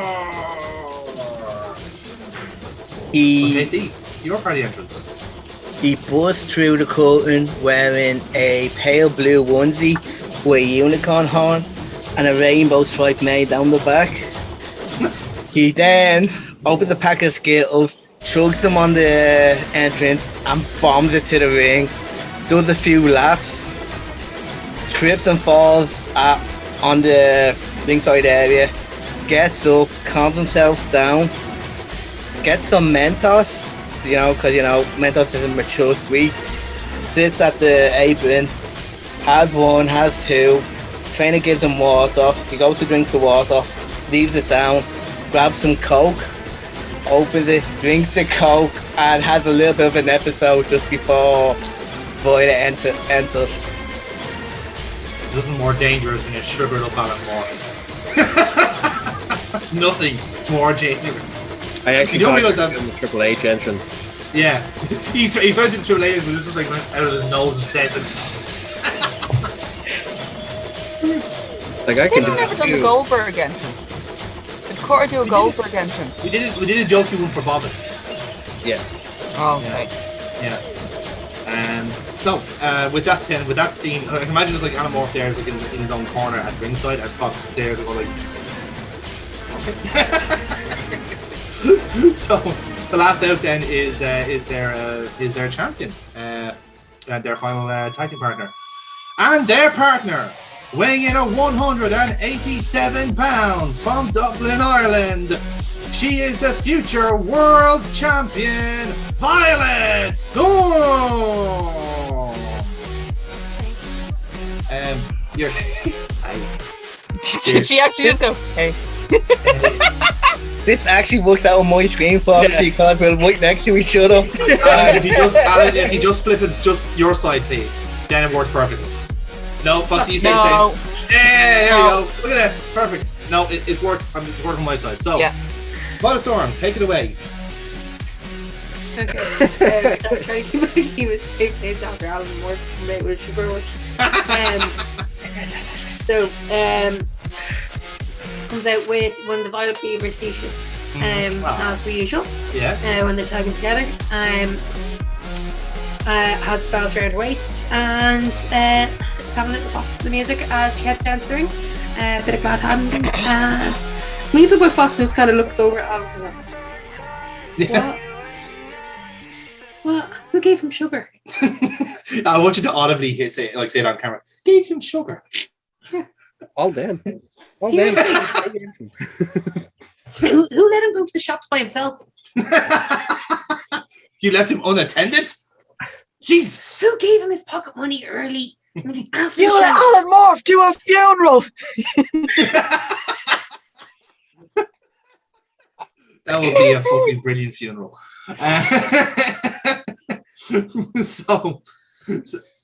Oh. Oh. What have we got? Ding. The very, very last episode we ever do of an RPG can it actually be a funeral where they're all mourning the death of the company, only for like someone at the very end, a different intern, not actually Alan Morph, but an actual intern, just been like, "Did you not get the memo? We got renewed," and everyone just been like, "Oh, yeah, great." Connor now, new intern has to be Connor Locke. I actually want Cutter to be demoted to intern, but just for that That's a promotion for him. Yeah. Yeah, at least the intern shows up. Oh!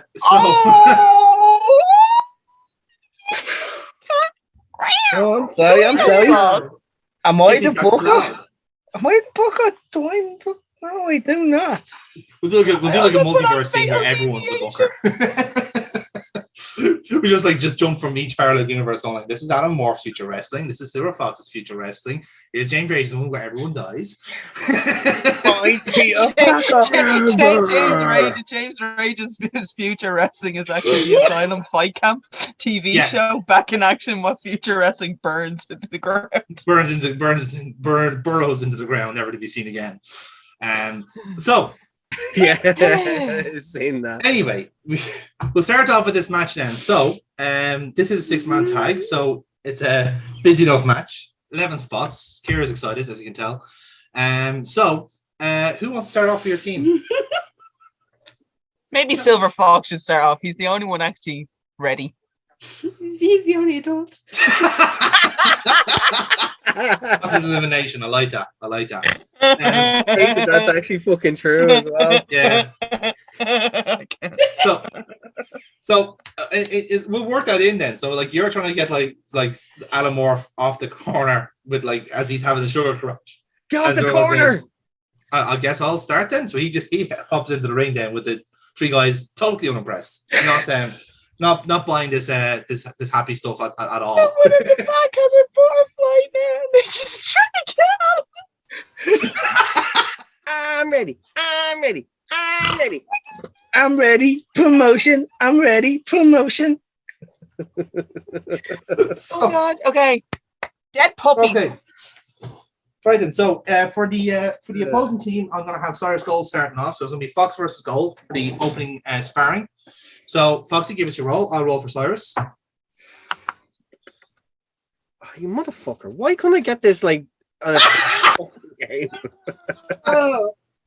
Okay, right then. Foxy, you have your choice of perks. What would you like to do? And what is your spots? Double momentum. Fuck You have the that. momentum. And what would you like to do for your opening spar? Because like that will come in handy later. Do. Opening spot. Me and Cyrus Gold have faced each other before, so this time around it's been a while. So we're gonna go in hot start anyway. Like so. He's gonna grab. Yeah, we're gonna go into a fucking international from the start, but like it's gonna be like done very, very quick. Like, like we haven't seen this kind of speed from myself in a long time. Yeah. So he's doing it as if like he has something to fucking prove. He's got 2 kids, in fairness, so fair play to him. Someone owes him money. Each step he takes is a fucking another. Like, it's like footballers on a fucking weekly basis. Like, yeah. $2,000, $4,000, $6,000. Oh my god, I kicked the ball. I earned £10,000. So, right then, all that then for a supersonic international spot like that, is a work roll. So +1, Foxy. Supersonic, blue streak, speed, fly, and he's wearing blue.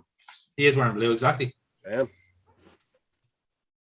And that +1 helps out, but you get your momentum regardless. And we're into our first spot of the contest. So, what do you end in the international on, Foxy? You're ending with a hip toss, arm drag. What is it? You might have a purring kitten. No. Dave has headphones. Like, yeah, but the cat is right up to the mic. Oh, Zoom was probably knocking it out. Yeah. It knocks out the background noise. Yes. Damn it! I know. Oh. He's grabbing it! He's grabbing it! Imagine he just ripped off the fucking pop filter. As soon as you said that, Dave just went. No. I spent money on this motherfucker. Exactly. So, all right, sorry, Foxy. You can. Yeah. Which way you end in the international off there spot? in the ring. Out of curiosity. So for the international it's a big convoluted fucking sequence for it to end in like basically I'm springing I'm basically going back and I'm springing and I'm landing on him where I ran it, but that sends him to the outside.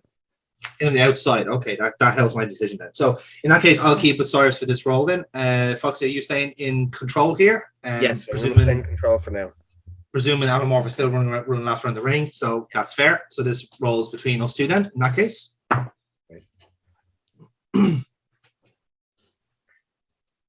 That's a 10, and I rolled 4. So Foxy, you're back in control of the match. What would you like to do? Cyrus is on the outside, you're inside. I'm gonna so I'm gonna have to send him out. I'm going to so I'm gonna tease as if I'm going for a big dive. Hit the ropes. I'm gonna go Tiger Feint, basically the 619. Yeah. But Cyrus gonna duck away because like he sees it coming. As I swing back around, I literally just house show outside to catch him. Nice. Good stuff. That'll be a luck roll for that, Foxy, so +1 as well. Luck roll? Or...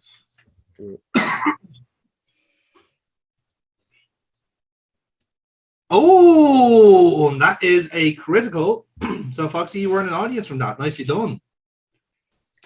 Hot start from Silver Fox here. Lovely stuff. So, so this is seeing this is happening on the outside. I'm going to have the Emperors come into play here. So I'm going to use this roll for Kazero here. So again, Foxy, if you want to stay in control or delegate to your teammates. I'll leave it to them if they're ready to start coming in. So it's up to them. At this point, Violet has probably given Alamorph a little tap to the back of the head. Yes. Before heading to the just staying in the tag team corner, ready for a tag in. Right. So whether or not that works for Alamorph is up to Alamorph. Well, regardless, like I'm still on the outside, so it's not like I can tag you, but you can get involved if need be. You can get involved, exactly. So like you can involve a tag being burned. So would anyone like to take advantage? Seize the opportunity? Foxy has it under control of it. He does. He's still the legal man then. So you're just in a spot in between, like so. Yeah. As the Emperor's kind of approach Fox because he's on the outside, Violet drops around, goes around. What are you doing? And they're trying to be peaceful and all. Animal just comes out now and just wipes out everybody. Right, that could work. So I'll roll and let's see if you can beat my roll, Casey. 7. Beats my 4. So that spot you suggested works. So talk us through again. So you're wiping out absolutely. Are you cannonballing? Are you launching in? What way are you doing it?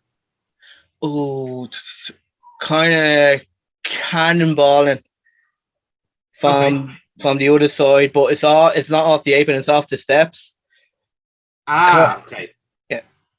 All right. Okay. In that case, then, luck roll, please, for that. So that's a +1. While he's rolling that, I like the idea of like the emperors are coming toward me, Yes. and Violet is there beside me, but we realize that Almorph is like he's ready to go. It's like we kind of sidestep and it's like whoom, boom. Yeah. He just takes them out. What did you roll, Casey? 9. That's a 10. Get Lovely in stuff. there. So, Momentum Alamorph, you hit everyone. So, again, because it was a good roll, we could say the Volstorm avoided it. So, that works out well. And Fox. Yeah, and Fox as well. Exactly. So, lovely stuff then. So, And that's they everyone down. avoid So- it. Can they be like very mad because they kind of went in very well? They could just take a step back and just look at me like, fuck's sake, calm down, lad. Get back to the apron. Back to the apron. Take a breath. Take a breath. Like you're probably mamming him up. Like, get up, get off the apron. Just like hooshing him up, like even. We're probably just Give him a like bottle of water or something. we're probably just saying to him, it's like Right, right, that's brilliant and all, but now get the fuck up on that apron. I said, Hand the fuck down. yeah, exactly. So yeah, with that then, I'm gonna have Cyrus back into play here then, because then the two emperors are standing on the outside. So he's still the legal man. Foxy, you're still the legal man here. Do you want to tag in or do you want to stay in the match? I will tag in Violet. Okay, so this roll Okay. between the two of us then. So Cyrus versus Violet. Oh, 3. Okay, so You're very it is. bright. It's very bright, unfortunately. There you go.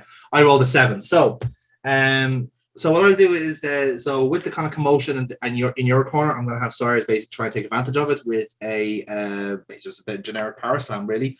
So that's a power roll for Cyrus, which is a +1, and he just about makes it work because he rolled a 6 altogether, and it'll be the +1 will carry it across then. So it'll be a slight bit of momentum for Cyrus on that, and we go to our next one from there. So with Violet Storm down on the mat, he's going to tag in Kaiser. And Kira, are you staying in for this one then? Or Yes. Yeah. Grand. So it'll be between two of us again then. So 9. I also rolled 9, just to confirm. So 9. 1, 9. So we roll again. That's a 10. Beats my 4. So so you'll get a chance to recover then. So I'll have Kaiser basically try and feed you back up and maybe run you across the ropes, whichever you fancy yourself. So Okay. So after running the ropes, go for the drop toe into the figure 4. nice. Okay, that'll be a work roll +2. Ooh, 6. So you needed it. So it's in. So it's figure 4 is in. You get the momentum out of it, and again, it's an 8. So can I get a custom roll out of it? Yeah, he'll match the roll with the 8. So he'll be in the figure 4 for a few seconds, and then he'll grab the rope and break it, and we'll go from there. Okay. So so yeah, he'll kind of like make a roll out and then get Kazero into the ring here. So Kazero's get tagged in. Do you want to stay in as well, or are you tagging out? How many spots are left? We're at the halfway mark of the match. So Okay. I'll stay in for one more spot. no more spot. Okay, so this is between you and Kazero. So that is an 8, and Kazero rolled 9.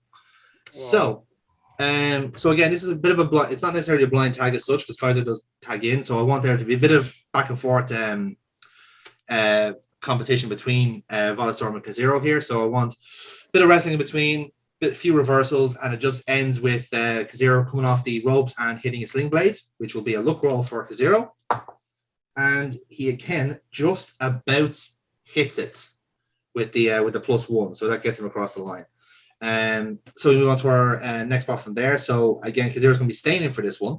So you're hit with a sling blade. We can have one of your teammates burn their tag, or you can basically escape and have someone take over. Okay, diving roll, go for the tag for Alan if he's on the apron. Okay, so this is between Kazero and Anamorph then. So let's give us our rolls.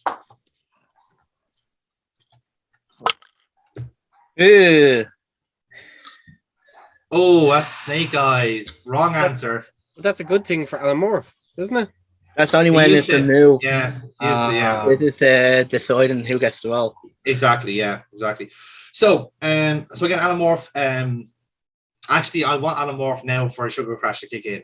So I want him to come in, Ultimate Oh, Warrior, so I don't. I got it. He wants Yeah. the Ultimate on the ropes, right?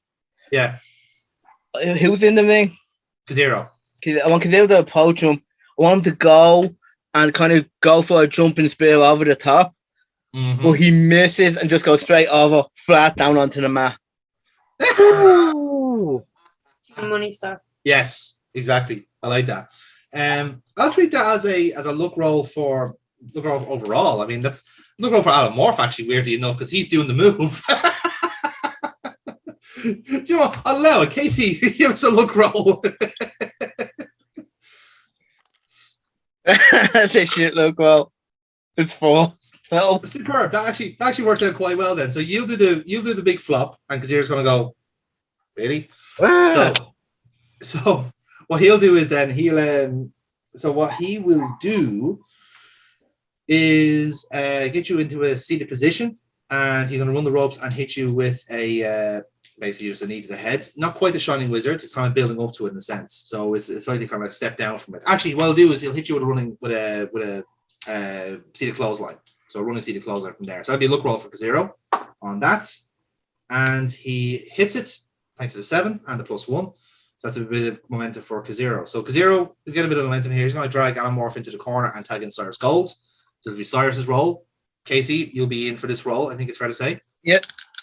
Right. And we go from there and let's see what happens next. 8. 8. Cyrus rolls 7. So this roll is yours, Casey. Okay, cool. I want, as Cyrus gets in, he goes for the legs.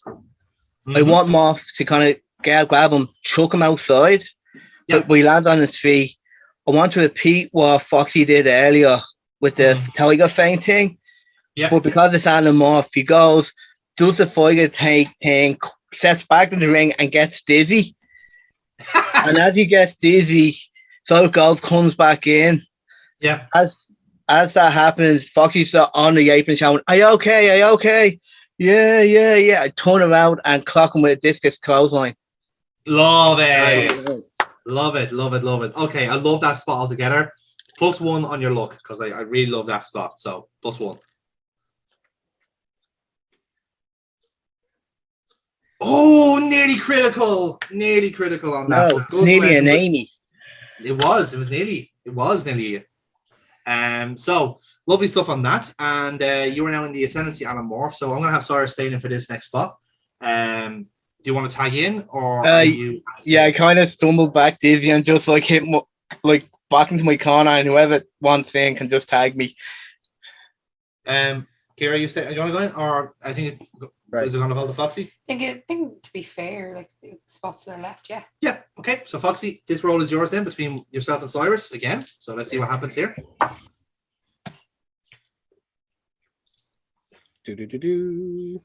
That's a 10.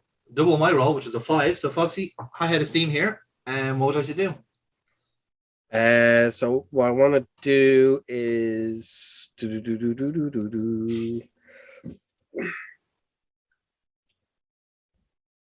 I'm going to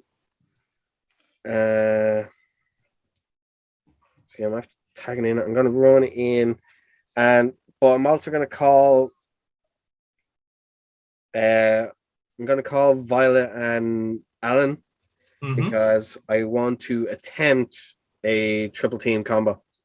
Ooh, okay. Call your combo. So I am thinking of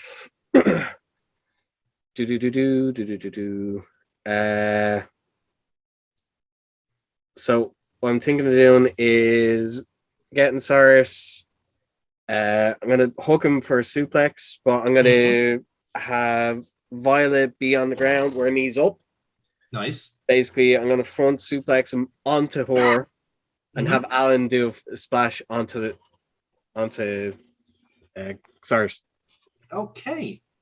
All right then. So work on a look roll. So between the stats you all have, it's a +1 roll. So Foxy, if you roll, and I'll give the triple team based on that then.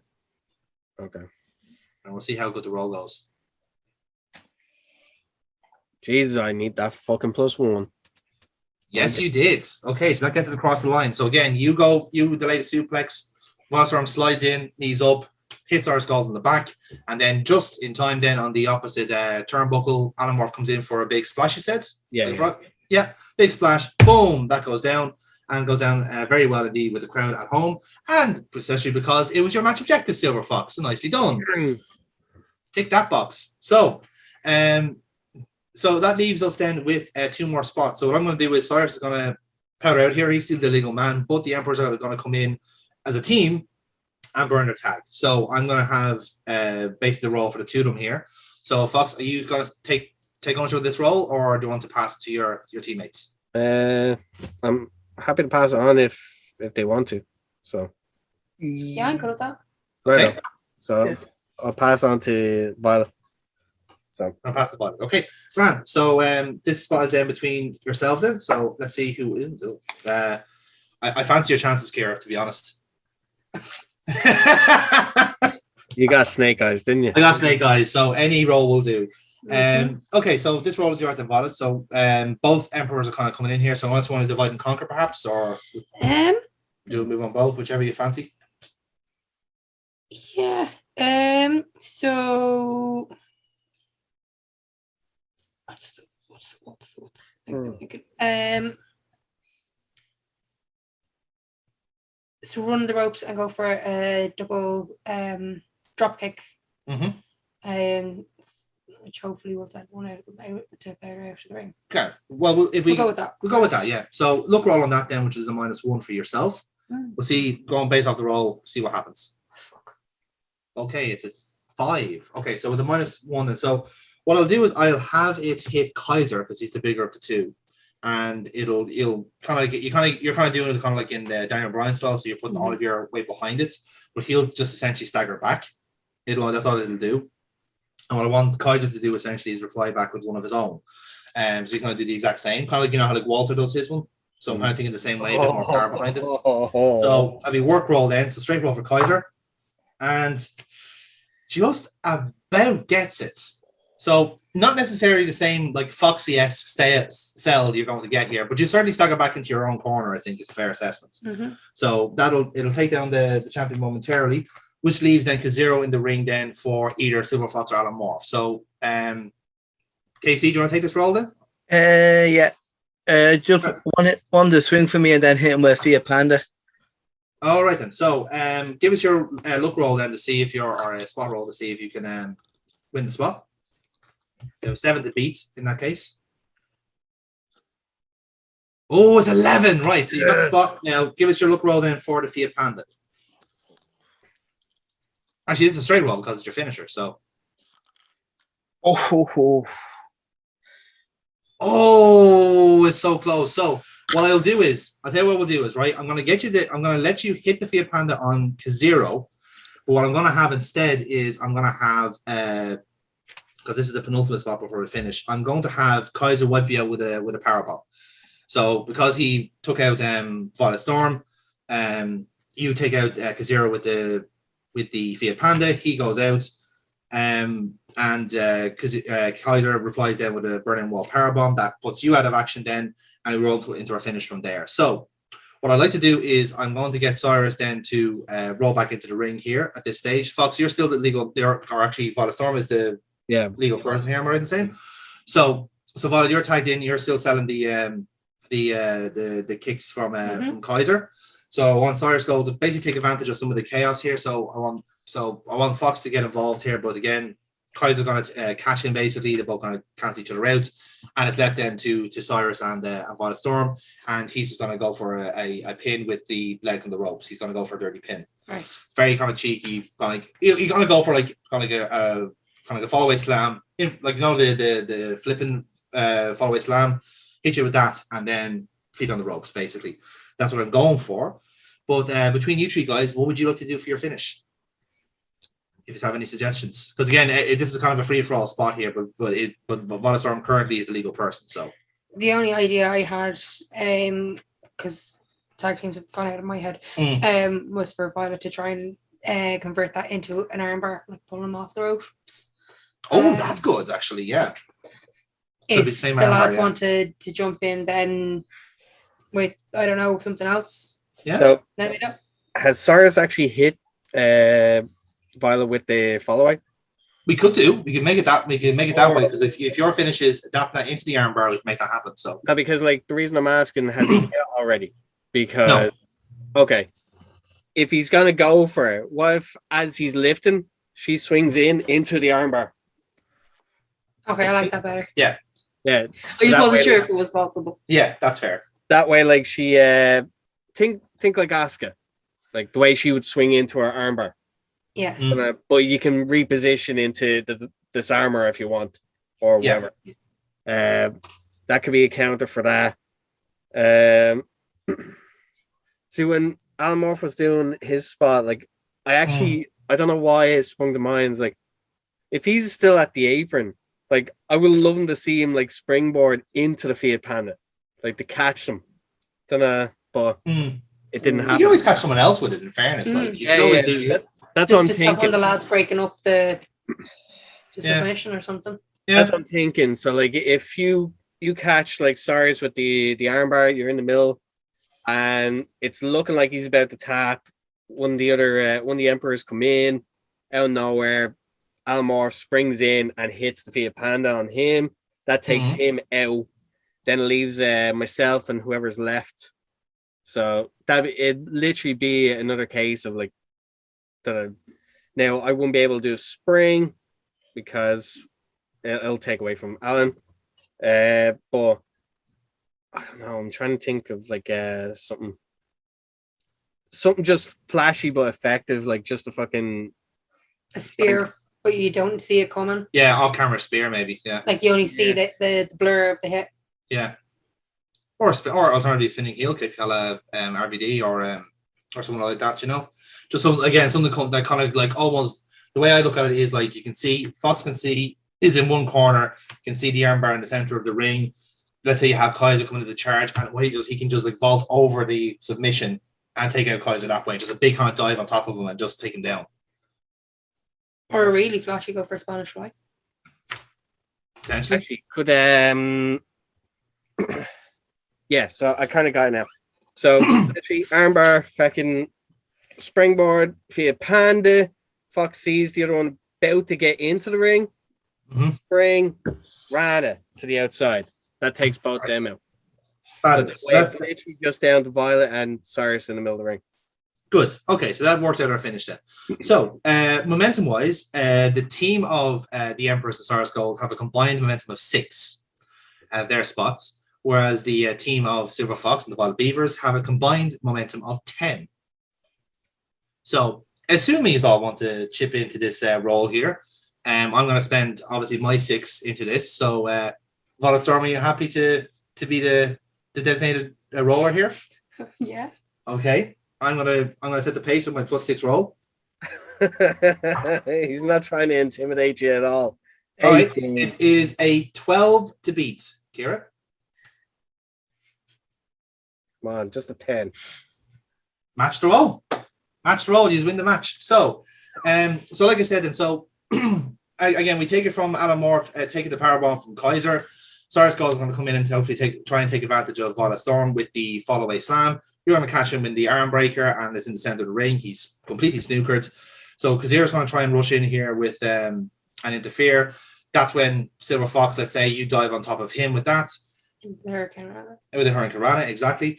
And then looks like Kaiser's going to try and come in and interfere, but then Anamorph springboards into the Fiat Panda and takes him out as well. Then we get to tap out in the center of the ring. Ladies and gentlemen, your winners of this contest by submission, the team of Silver Fox and the Violet Beavers. So, guys, walk me through your match afters then. Violet Storm achieved the match objective. I see you there. So, any shenanigans happening in the ring here? Are you all happy enough? No shenanigans for me. Relatively happy enough. Like I'm still on the outside, but like I kind of catch a camera and I'm just like I'm basically gonna be like So I catch the camera and I'm like, right, dickhead, if you can hear me, if you've been watching, bet you couldn't do that in your fucking wildest dreams. I'll see you soon. And that's it. I just walked away. Lovely stuff. And Alan, what have you got anything? Are you on your sugar crush, or are you okay? Still talking about it? Yeah, no, I'm good. I just, you know, He's collapsed. He's like, As Alan and Violet are like going back up the ramp, Violet's like, you can have a nap soon. Just wait until we're backstage. Just behind the curtain. Just behind the curtain. That's it. Just wait. I can't drag you out of here. I don't have it in me at the moment. Come on. you want to go backstage. You want to stay and play in the Lollipops ring. Oh, but bye. I want to play in the ring. Fizzy cola. fizzy cola lolly. Fizzy cola Crips. Not that bad. Not that bad. They were fucking disgusting. Don't you fucking dare say they weren't that bad. They were disgusting. They weren't They that were bad. They were disgusting. Be That- be it's the yourself, most- build yourself a nice little bridge. Get over No, yourself, it's- man. it They're was- not it- that bad. Oh, Them it's Irish wrong. Amy It's has so become- fucking wrong. They are This is so coming how from wrong. you. Cameo. You're saying Oh, things wrong. No, They they were were doing so nasty. well. I was looking forward to the wedding. All Right. On that note, I'm off, folks. See you. Right, Casey. See you, Casey. Divorce proceedings. Yes. No, you see, couples have to have something that neither like, so that you can have it and not have to worry about it being eaten. That's true, actually. Yeah, that's a good point. A man has to hide stuff. So If she has to hide the fucking fizzy cola tato, there's someone really wrong in your house. Or equivalent of thereof, maybe. Like a bag of fizzy colas, jellies. Okay, yeah, hide that Yes. shit. A bag of tato crisp when you really just want a crisp sandwich. Yeah, hide that shit. A Nothing combination. together. Oh, Fair. We're joined by John Newsy, the voice of the VCR network, who is going to interview a certain Mr. Youngblood. Good evening and welcome back to the Future Wrestling here. I'm John Newsy, the voice, the VCR network crisis correspondent. I'm joined at the moment by Mr. Nathan Youngblood. Mr. Youngblood, thank you for joining us here. I like the hair. Well, thanks. It seems to suit you, as does that new knee of yours. How is the new knee going? Absolutely fantastic. I mean, it's so good.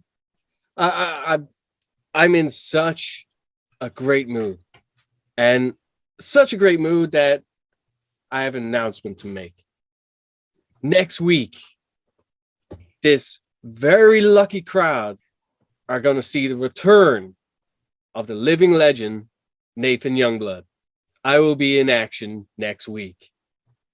And I'm so excited. But you may be wondering, who am I going to face? Who will I face? Like my first match back after so long. Well, we already have someone in mind, and that person is Michaela Joyce. And I don't think I didn't forget about what happened last week. An example needs to be made, and I will not tolerate dissension. So next week, Michaela Joyce will be the example I set going forward.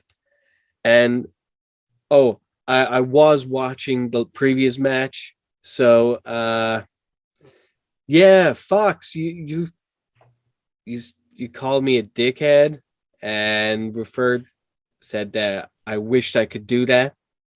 We'll see. Just like you said, we'll see. But I hope you're watching, because I want you to watch this match, and maybe, just maybe, you'll learn a thing from the master himself.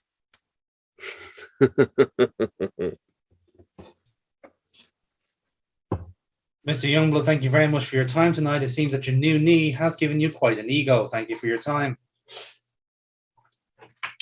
And now the weather. Fuck you, you prick. I was trying not to break with that one. So Like, you nearly got me at the start. I was like, fuck you. I like the hair. Fuck Yeah. off. That's what I was like trying to roll with. That's why I laughed at the start. Yeah. No, I liked it. So, lovely stuff on that, folks. I like Thank you. John Newsreader voice way too much. Like that should be a thing. I'm loving the fact that he's actually getting his personality out with being a bit more cheeky with his responses. Main event. Anyway, Let's get main this event going. time. Let's do it. So, indeed, we fade from that promo straight into our main event. Ladies and gentlemen, this contest is your main event of the evening, and it is scheduled for one fall. One ball! Get it! Introducing to the ring first, weighing in at 208 pounds, from the Okobe City, Kyle Decker.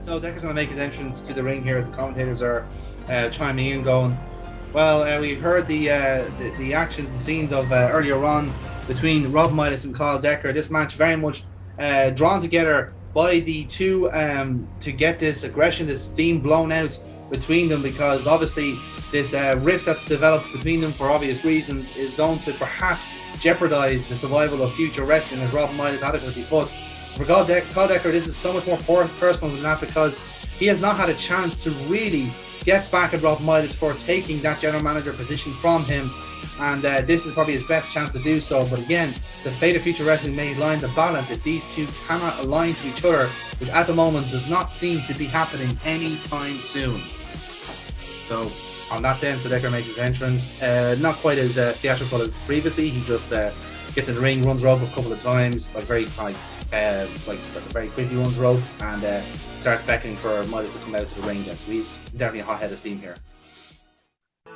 And his opponent, weighing in at 216 pounds, he is the general manager of Future Wrestling, Rob Midas. So Jerry, talk us through your entrance. There's no bravado, there's no like usual kind of smirky Rob Midas.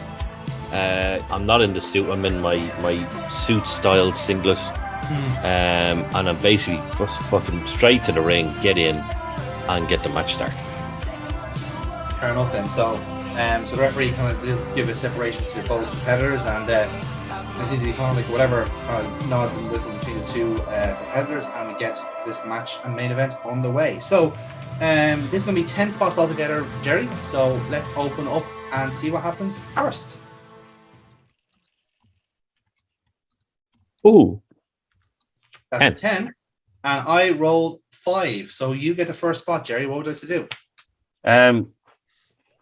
We're going to basically, this isn't, it's not a brawl, it's not a hardcore match. It's going to be a proper collar and elbow tie up. So we're going to lock up, and we're going to go through a series of maneuvers.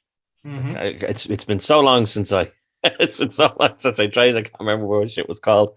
Lock up and. Actually, no. I'll tell you what. Right. So we're going to lock up, and I'm just going to show a bit of strength here, and I'm just going to fucking push you off, and you're going to tumble backwards into the turnbuckle.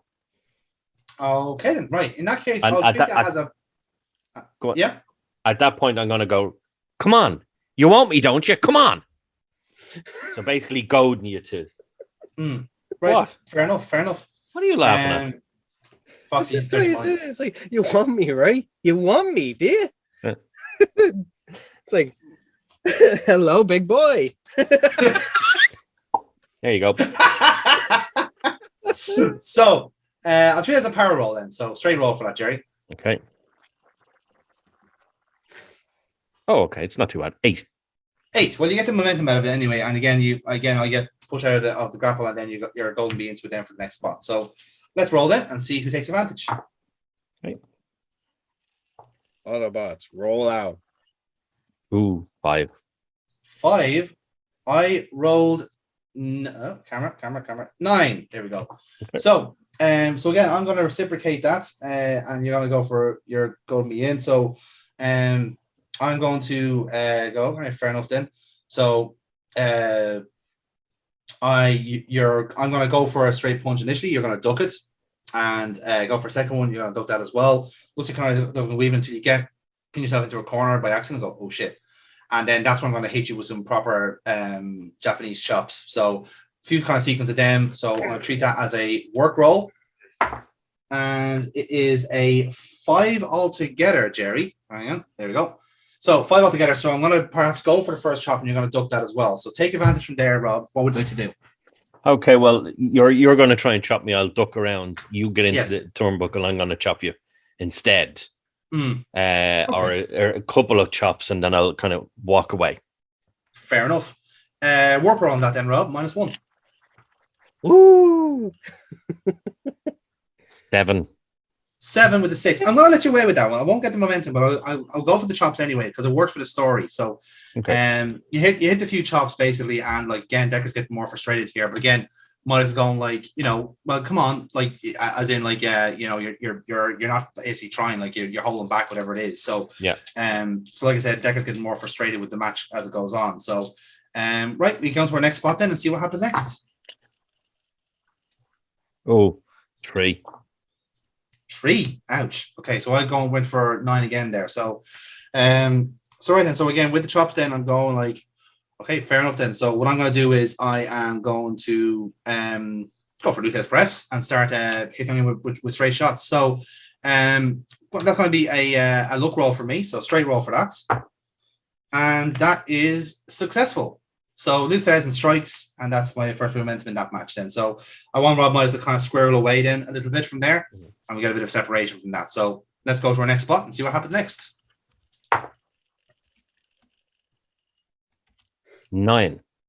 9 beats my 6. So Rob, you can take advantage from here. So I've gone for the Luthes press the strikes. Looks like I'm going to follow up, but you squirrel away. Take it from there. What would you like to do? Okay, so basically, I squared away. So you're going to charge at me, try and hit me with a clothesline. Yeah.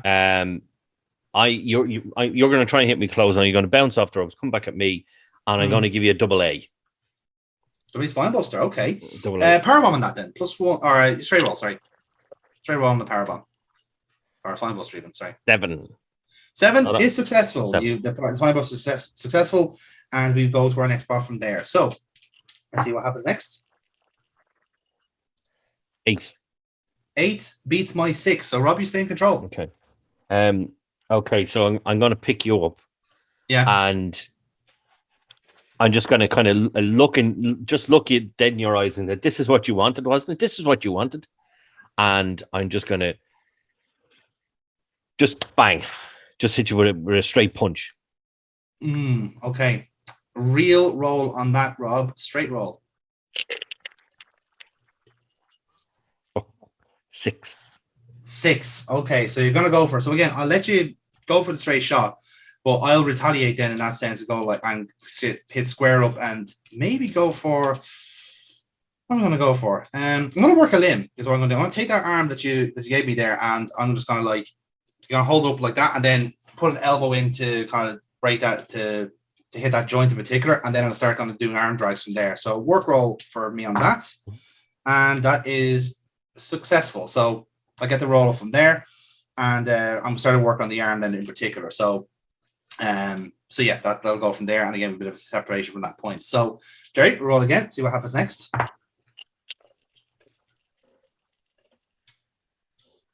5. 5, 6. So right, and so I'm starting to get into my wrestling kind of situation here. So you go for your arm drags, you're selling that in particular, and then what I'm going to do is I am going to arm trap body slam on that. So bar the back, go for a body slam and focus on that in particular, which is a work roll on that, so +1. And funny enough, actually, it's a 6 altogether. So looks like I'm going for a body slam. You can wriggle away from that, Rob, and go for a spot there if you want it. Okay, so you basically picked me up for it, but I've squirmed to the back of you, and I'm going to pick you up Yes. for a belly to back suplex. Payback suplex. Right. That'll be a work roll on that then, Rob. -1. The 8. And that is enough. So yeah, suplex is successful, and we move on to our next round from there. 9. 9, 7. So On you bastard. this is still your spot, Rob. Take it away. Okay. How many spots have we got left? We got 4 spots left. 4 spots left. Okay. I'm going to pick you up and put you in the corner, Mm-hmm. and I'm just as frustrated as you are now. Yeah. And I'm goading you while hitting you. So I'm punching you and saying, "This is what you wanted, wasn't it?" So punch and chop, punch, chop, all while saying, "This is what you wanted. This is you have me now. This is what you wanted," and to bang, bang, bang, bang, Yeah. bang in the corner. And then it'll be like a referee 1, 2, 3, 4, and then eventually pull away. I like that. I want to treat that as a real, because you're actually hitting me trying to get a react response. So it'd be a straight roll from that then. It's like the amount of 6s I'm getting in this fucking match. 6. Okay, again, I'm gonna let you do it in the sense where you are like going, come on, like you're trying to get a response out of me. Yeah. So I'm going like, fine, fuck it. And I'm hopefully gonna go for a rally of real shots here. So I'm going for straight shots, body shots, whatever I can get out, basically. And hopefully one is like a proper blow to the jaw. And again, we'll hopefully get a referee caution. I'll see what happens because my rolls have not been that good tonight. In fairness, it's enough. So, because I had a -1 on real, so I get the shots out. So body shots is first off, then kind of working my way up, basically up to the jawline, and then just like one massive straight jab out to the side, and that will floor you to the mat. So we'll see how it happens from there. So, Jerry, give us your next roll.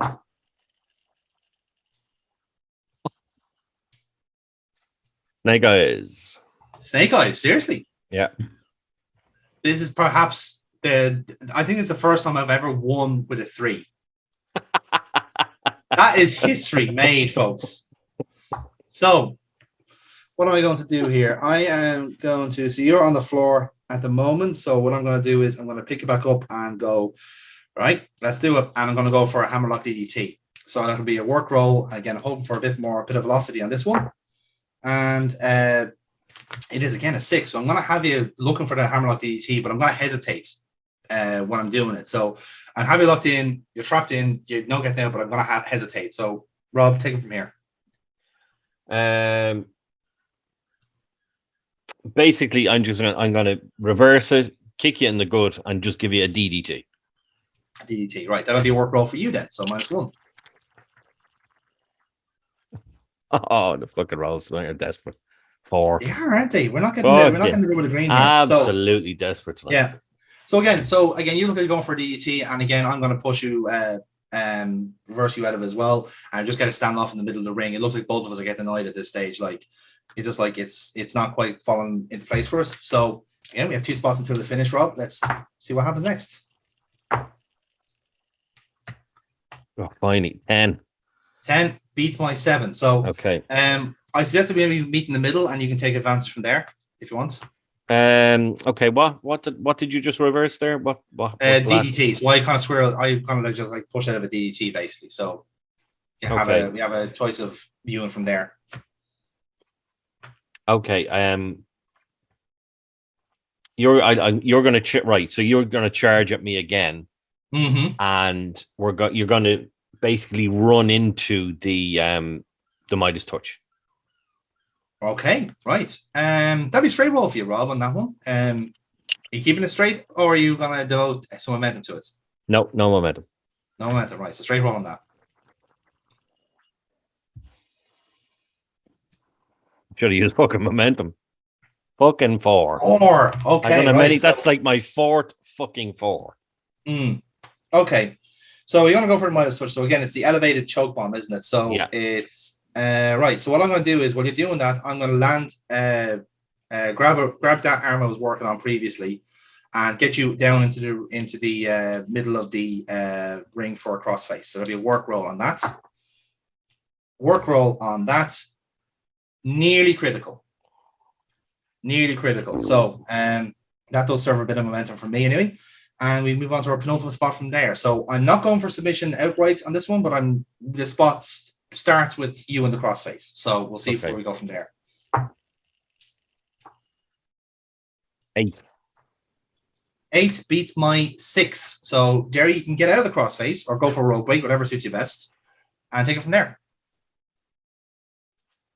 The second last spot, isn't it? Penultimate spot before the finish, yeah. Right. Oh dear.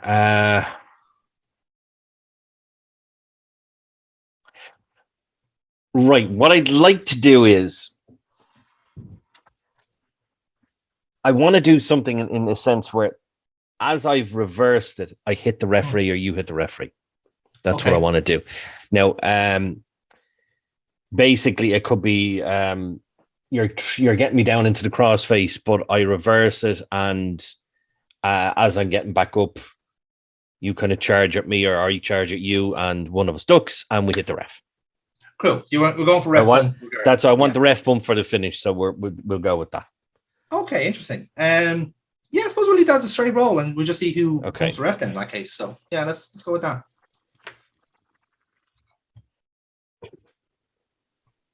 You know, the whole fucking match, I'm like getting 4s and shit, and all I'm doing is a ref bump.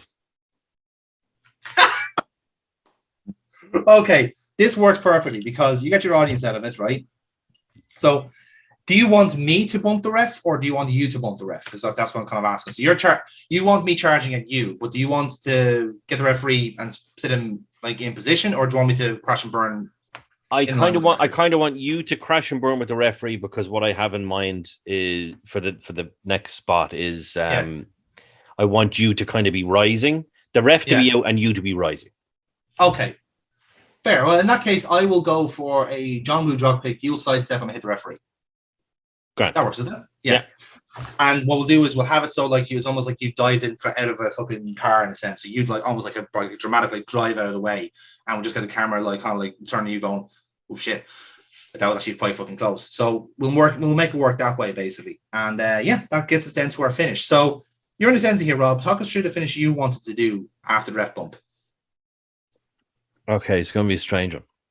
Okay. All right. So the ref is down, you're down, and you're rising.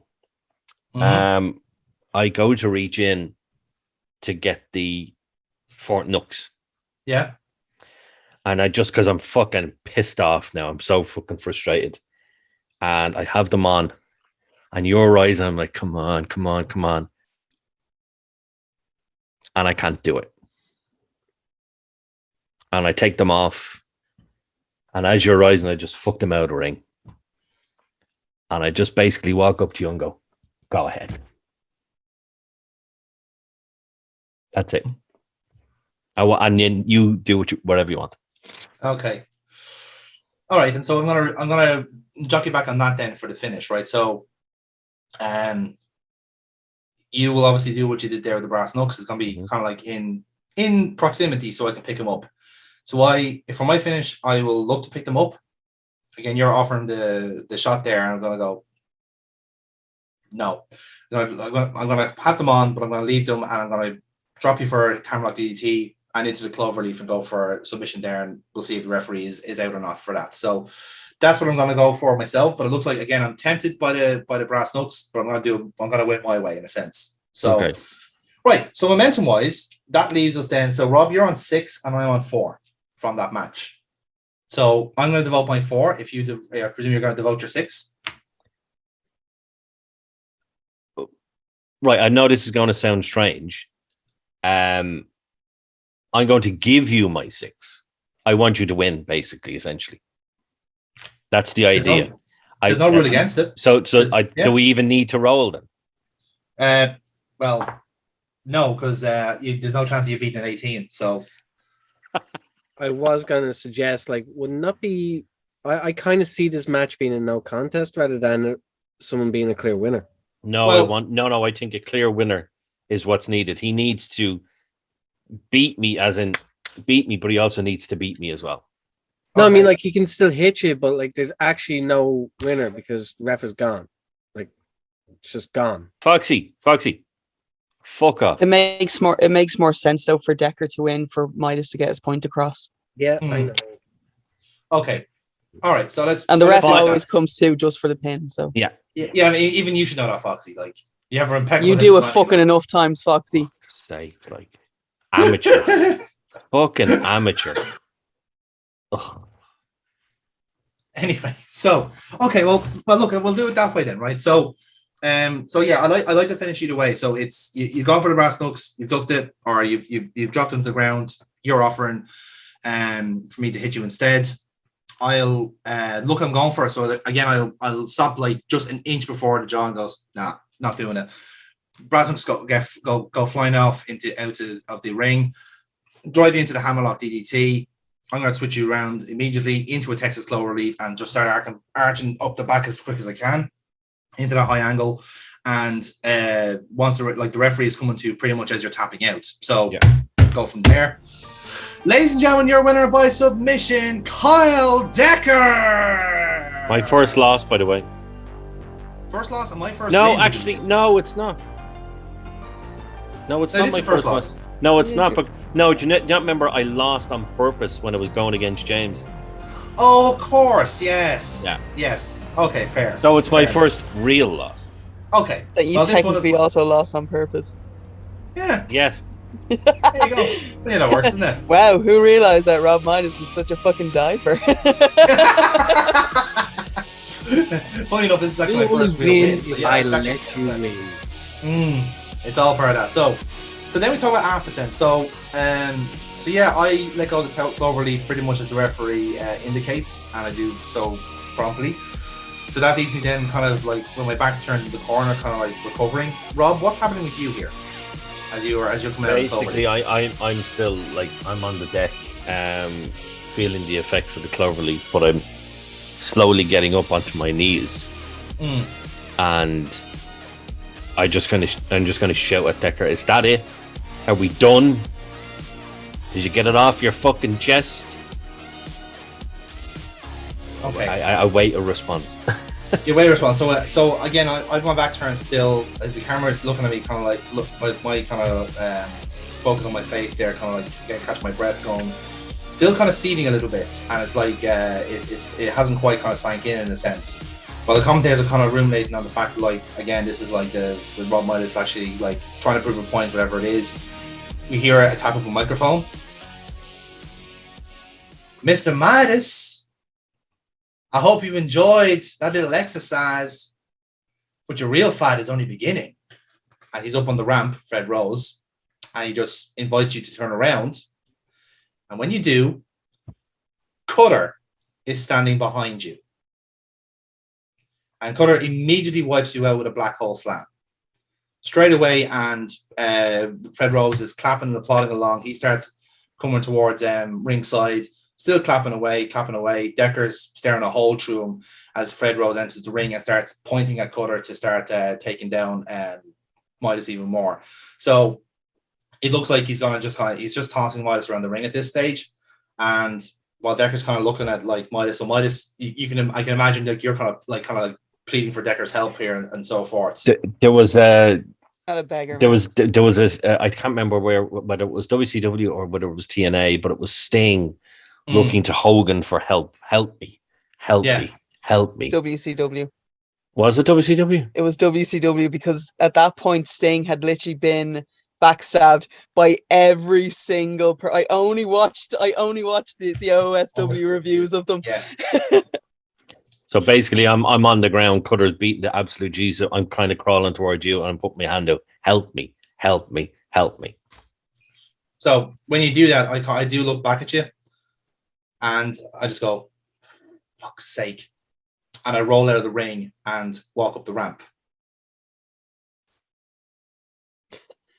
So This is just as bad as Amy. wait for it. This is actually kind of worse. So No, When that it's not. happens, then- No, it's Am going I to take a still lot in for the me to be building? worse. so when that happens, Are you right? still in the building? Oh, sorry, that's the greatest thing I've ever heard. Am I still in the building? so what happens then at that point? So we do see a few more conspirators appear then. So we see Cyrus Gold. Casey is kind of in the background, but again, Amy, I presume you're not doing much at the moment. It's entirely up to yourself, do this choice. What would you? I'm watching. You're watching. Okay, that's fine. That's fine.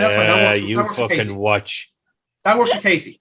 So in that case, then that works for Casey. Cyrus is there. He starts getting a shot or two in at Midas as well. So it's a bit of a mugging between Cyrus and Cutter at the moment, as things stand. So Red Rose starts getting a chair and goes like, "Come on, gentlemen, let's finish this," and so forth. So he goes and he motions for Cutter to up and down with the thumbs down. So it's getting to the point where so it looks like Rob Midas is going to get an Armageddon onto the chair, which is not looking pleasant at all. But then at the kind of the crucial point, we hear the theme music of Future Wrestling, which you often hear in the intros all the time. And out on the ramp, Kyle Decker comes back out and he points to the ring, and out comes the Future Wrestling roster. Out comes the tag teams, the cruiserweights, the likes of Alan Morph and Silver Fox and the whole shebang. Yeah, like, the Mile High Club and Davina and all those other people, like all those kind of those type of wrestlers, like Delaney and everyone come in. I'm sorry, I don't mean to cut across you, but right, I just had it's such an idea there, right? There has to be like a parity between who's coming out and who's in the ring, right? Yeah. So it's kind of even. That's what I was thinking. So like, because then I want the James Rage Stone Cold with the fucking snooker cue. Wait for it. So James Rage comes out in the Zamboni. Yeah. So we come down. So as it were, the proverbial baby faces come running down. So you see the likes of, as I said, like you got Jack Freedom, you've got Titus, you got these people, and then coming from then ringside from the timekeepers area, you see the likes of Kazero and Kaiser, Carlton Titus, whoever it is, and he doesn't know where the fuck he's going. But like have like the Garrick and so forth. Everyone's just starting to just like converse at the same point. And all the while, this is all starting to kind of like simmer over in the ring. Cutter and Cyrus going, "Oh shit, we're surrounded all of a sudden." Decker slides in and squares up. I think it's like someone, let's say Cyrus squares up to him and so forth. Cutter then looks like he's going to still go for the Armageddon. And that's when James Rage's music hits. And again, he's going, "Right, motherfuckers, let's play." And he runs down as well, squares up the Cutter. And it's just like I say, it's just a brawl from that point on. But the end scene, if you like, is Midas being helped to his feet by both James Rage and Kyle Decker. And it's a case of, so like Decker trying to say something to Midas, going like understand, like explains what he was doing, whatever it was. And obviously it's explained like he needed the reinforcements to get rid of the big fuckers, kind of way. And let's see. So I take the microphone from here and go. Can I make one request in that? You can absolutely make one request. Can I come out before the roster and get the shit kicked out of me? And just make some kind of comeback for the end, like even a low blow on Cutter to stop the Armageddon. Happy to take the ass kicking, but want to be able to say that I was willing to stand with Actually, them. mechanically that works. No, that works because you could try and save Midas initially, and then that's when the mercenaries come out then to beat down James Rage. So like, it would make a bit more sense. It makes a lot more sense. Yeah, the two of us are being beaten down in the ring. Rose makes the announcement up and down for both of us. We're both going to get wiped out here, and that's when Decker makes the save with the. That's when Decker makes the save. So again, Decker, I can maybe edit that around, but Decker comes out, he points to the ring, and you'll see the Future Wrestling roster come out. So you see recognizable faces like Jimmy Morris and Silver Fox and all these other people. Jimmy Morris is on the fucking bus guy. Piss off. No, fuck off. Recognizable faces. No, I'm not having Jim Morris save me. Hold on a second, actually. Was Jim Morris even on the card? No. He wasn't actually on the card tonight. No, then he's not at the fucking arena then. He missed his bus. Fuck. Okay, so he was meant to be here. Yeah, he missed the bus, the special fucking bus. That's what he missed. There needs to be an after credit scene of just Jim Morris after missing his bus. I missed the bus. Shite. Oh, this babyface move isn't going at all, is it? So anyway, everyone's out of the bench essentially, and you do get that. Yeah. So everyone's out at this point then. So it's all getting a brawl to ringside. That's when the likes of Rage and Cutter and Cyrus and Decker all are in the ring with Casey, whatever it is. So we have a square down between any permutation of them. The heels get escorted out of the ring, and that's where it squares up to Rage and Decker helping Midas up back to his feet. Rose naturally seething up the stage with his little cabal not working. Casey is still on the injured list, so she is actually just sitting cross-legged a la Selena She's on the announcer's desk. Okay, she's just watching everything play out. Okay, I like that. And so again, I'll take the microphone from here and go, Fred, Frank, whatever you want to call yourself, pal. It doesn't matter who's in charge of this promotion, whether it be me, Midas, or him, the real leader of this roster. No one is taking this show away from us. That's right, us. If you want to take the show, it's over my dead body, it's over his, and it's over his, and it's over Violet Storms, it's over anyone who bleeds this company. And what I'll do is I'll offer a handshake to Midas and go, you want team players? I'm offering my services. Yes. yeah, boy. Jonathan, how much for half an hour? Hang on. I'll roll the dice. 90? Yeah. It's not the most expensive I've ever had. No, I'm a reasonable man, Jerry. But yeah, so the baton's passed to you then, Rob, so to speak. So do you accept Decker's alignment? Like the mega you're obviously putting your hand out, and yeah. I'm just like, I'm not going to do it like that. Obviously, I'm just going to I look at you, I look at Rage. Rage is just standing there, just not really giving me any indication. I'm like, and I shake your hand. Hey, and we end on that shot then. So we'll see the three of us kind of standing at line of stern, and we see all these other miscellaneous members of our side of the Future Wrestling roster, all kind of standing firm, like presuming there's any other people trying to get in to the ring.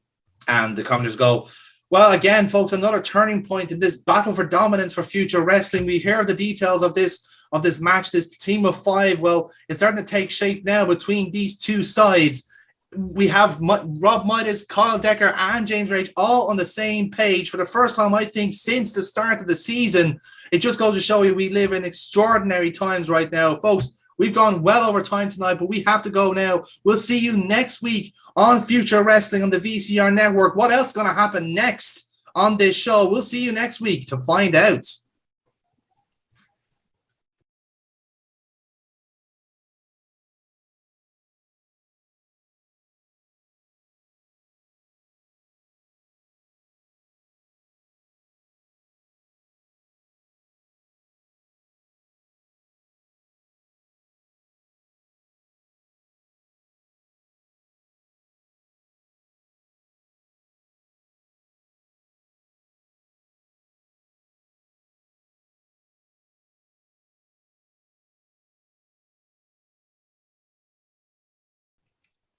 I'm starting to think this was a mistake. I should go. No. You sit right there. We're getting this worked out one way or another tonight. Rob, I see what you're doing, but really, he's not going to agree to it. There's just too much back. I'll hear none of that. There's nothing that can't be sorted out in a nice, civilized discussion. We're all adults, after all. I guess so. Honestly, I'm surprised you brought me back after I freaked out at you a while ago. You had every right to. I didn't fulfill my promise. My word in keeping it is very important to me. Maybe so, but I've had people who'd block my number for less. So, thanks for that. Not at all.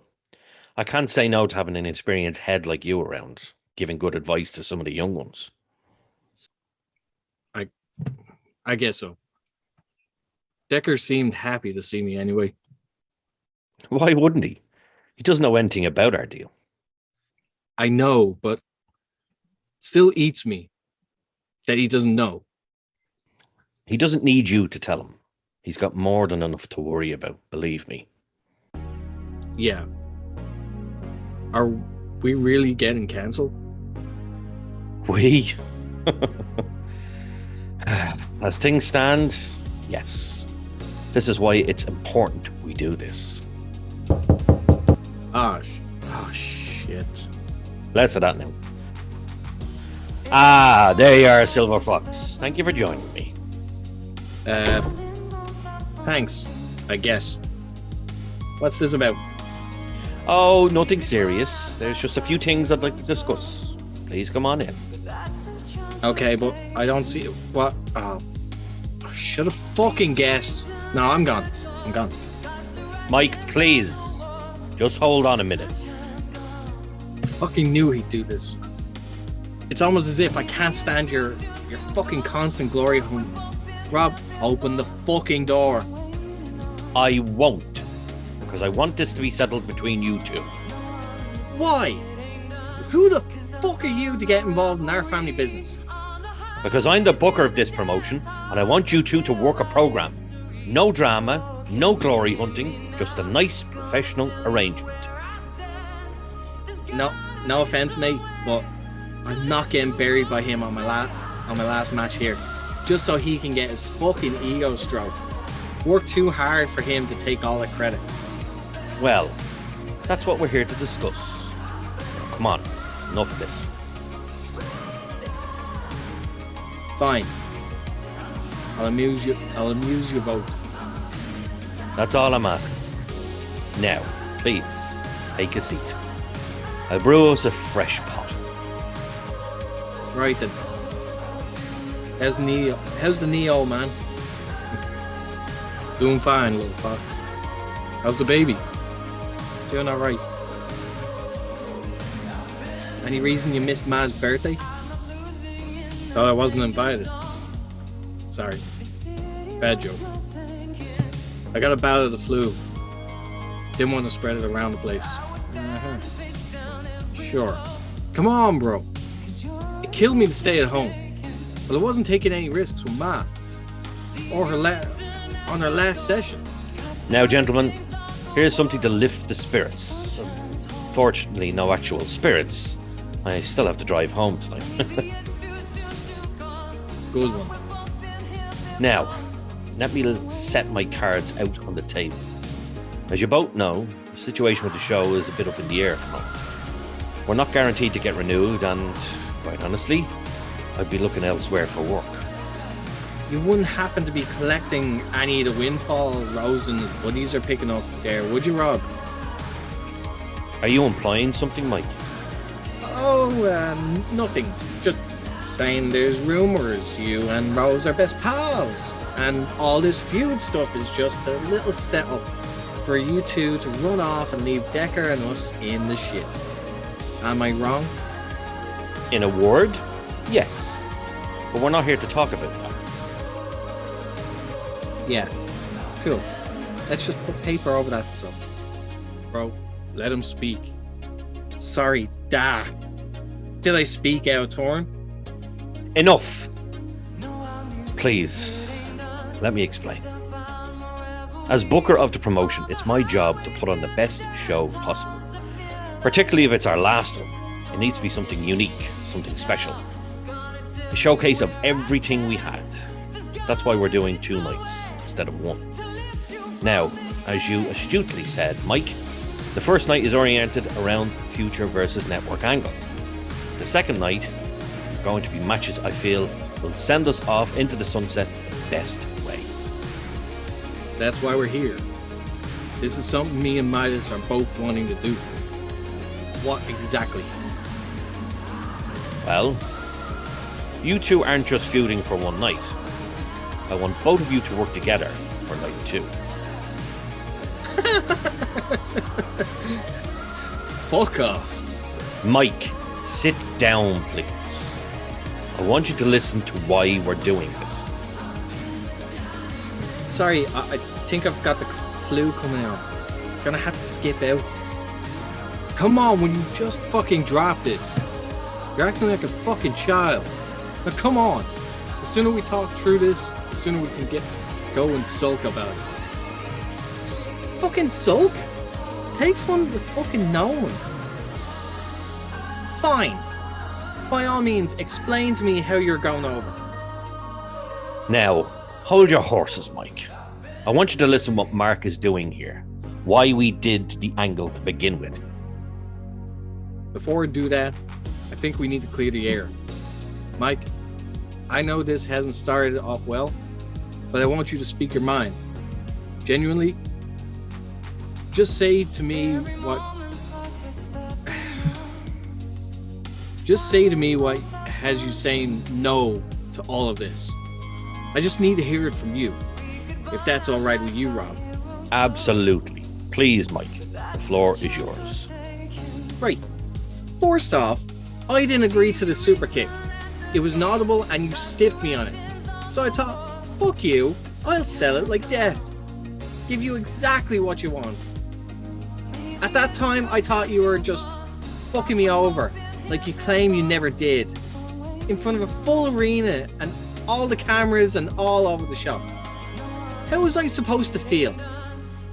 Sorry if I didn't react the way you wanted, but that's what you get for not coming to me before and telling me what you were going to do in Angle. And then you put yourself in this elimination match as a money heel, which is just fucking hilarious.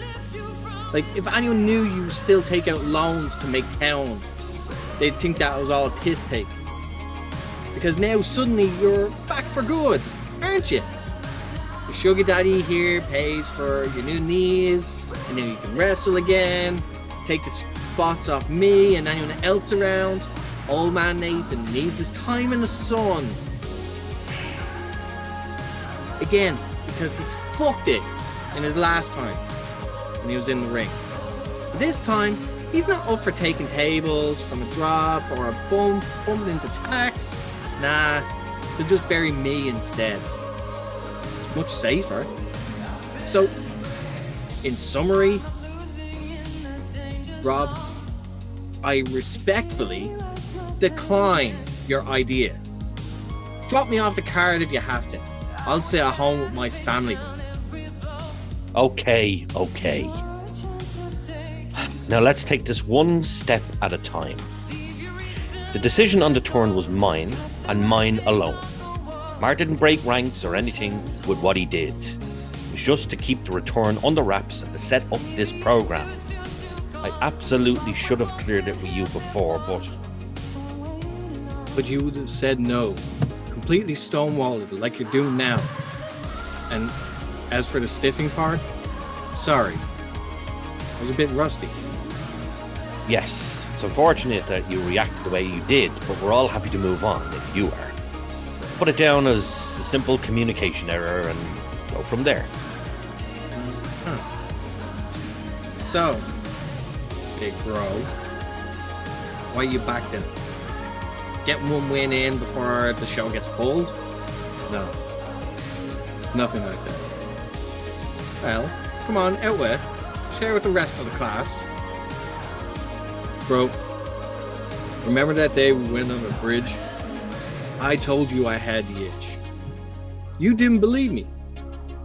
And probably don't know, but it's true. You seriously expect me to believe you're only back for one match? Bullshit. Just to clarify, he's back for 2 matches, but night 2 was what matters more to Mark. Right on. Last time I was on a big show like this, I got dropped on my head because a poorly trained guy didn't know how to lift me up properly. I got hurt bad. Mike, you remember how long it took for me to recover from it fully. Not because of the spike or the concussion, but I had hoped at that time to retire. Now, I'll be totally upfront.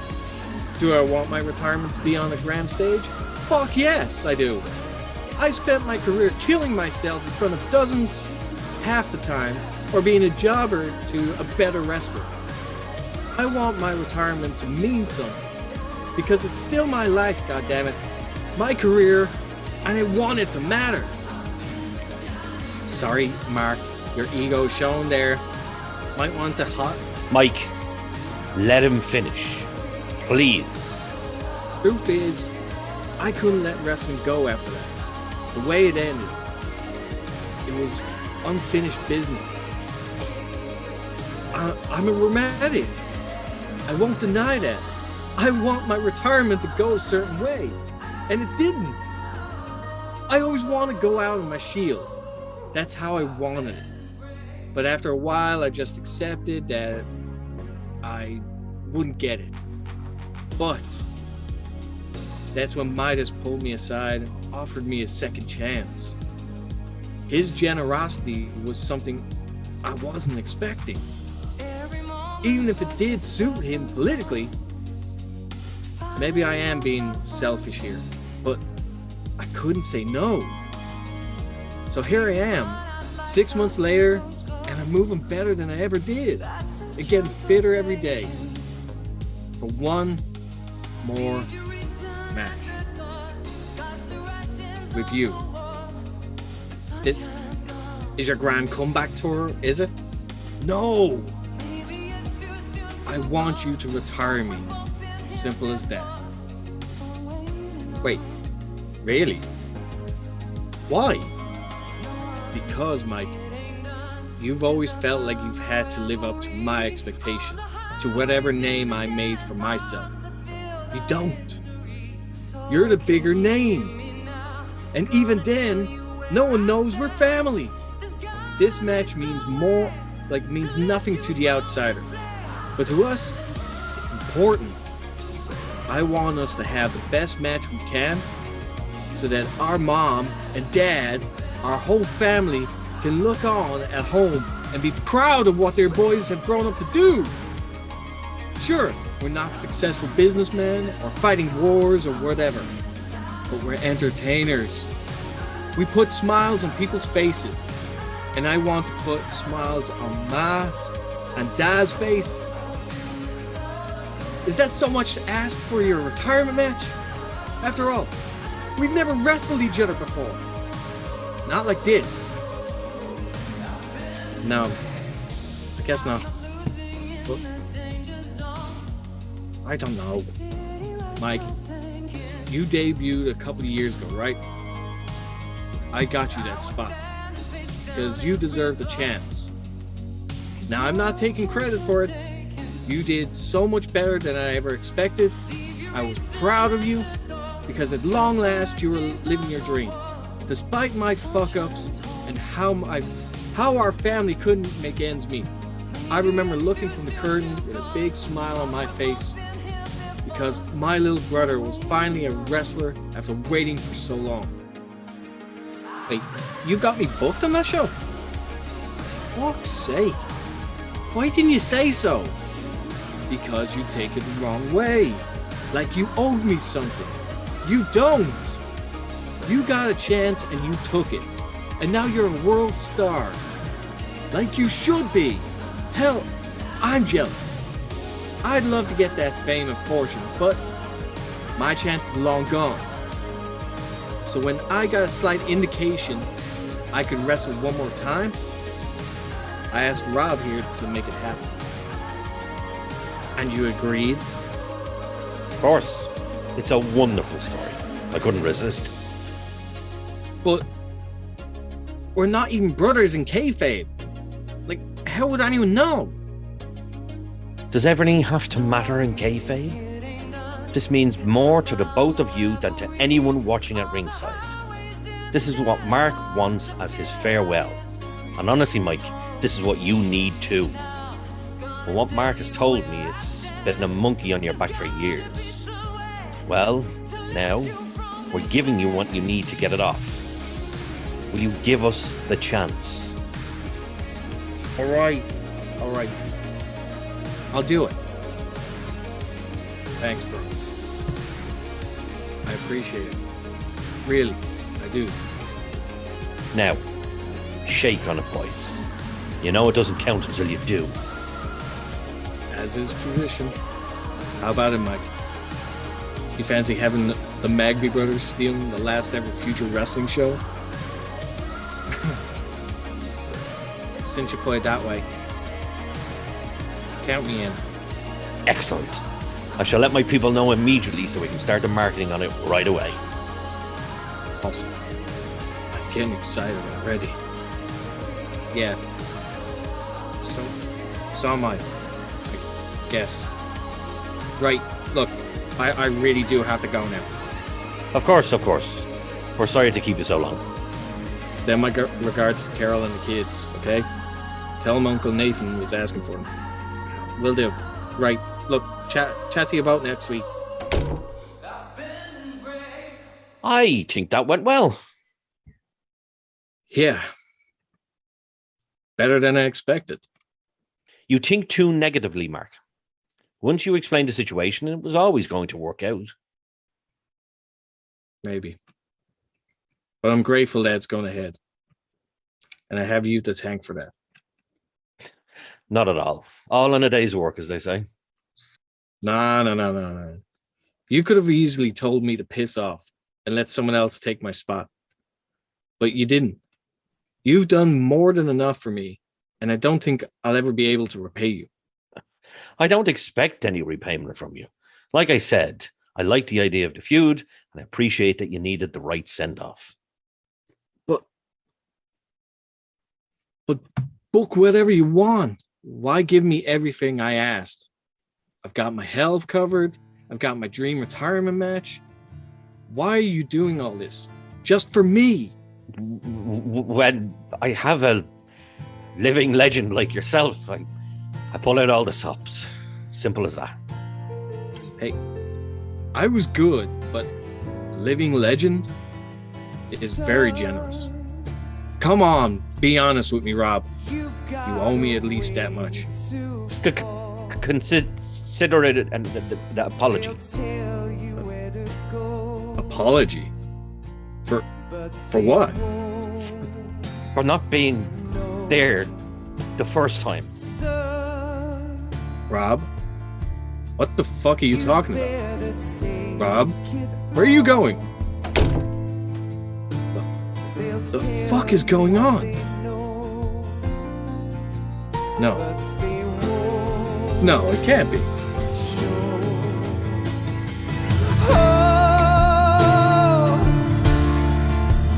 I've got something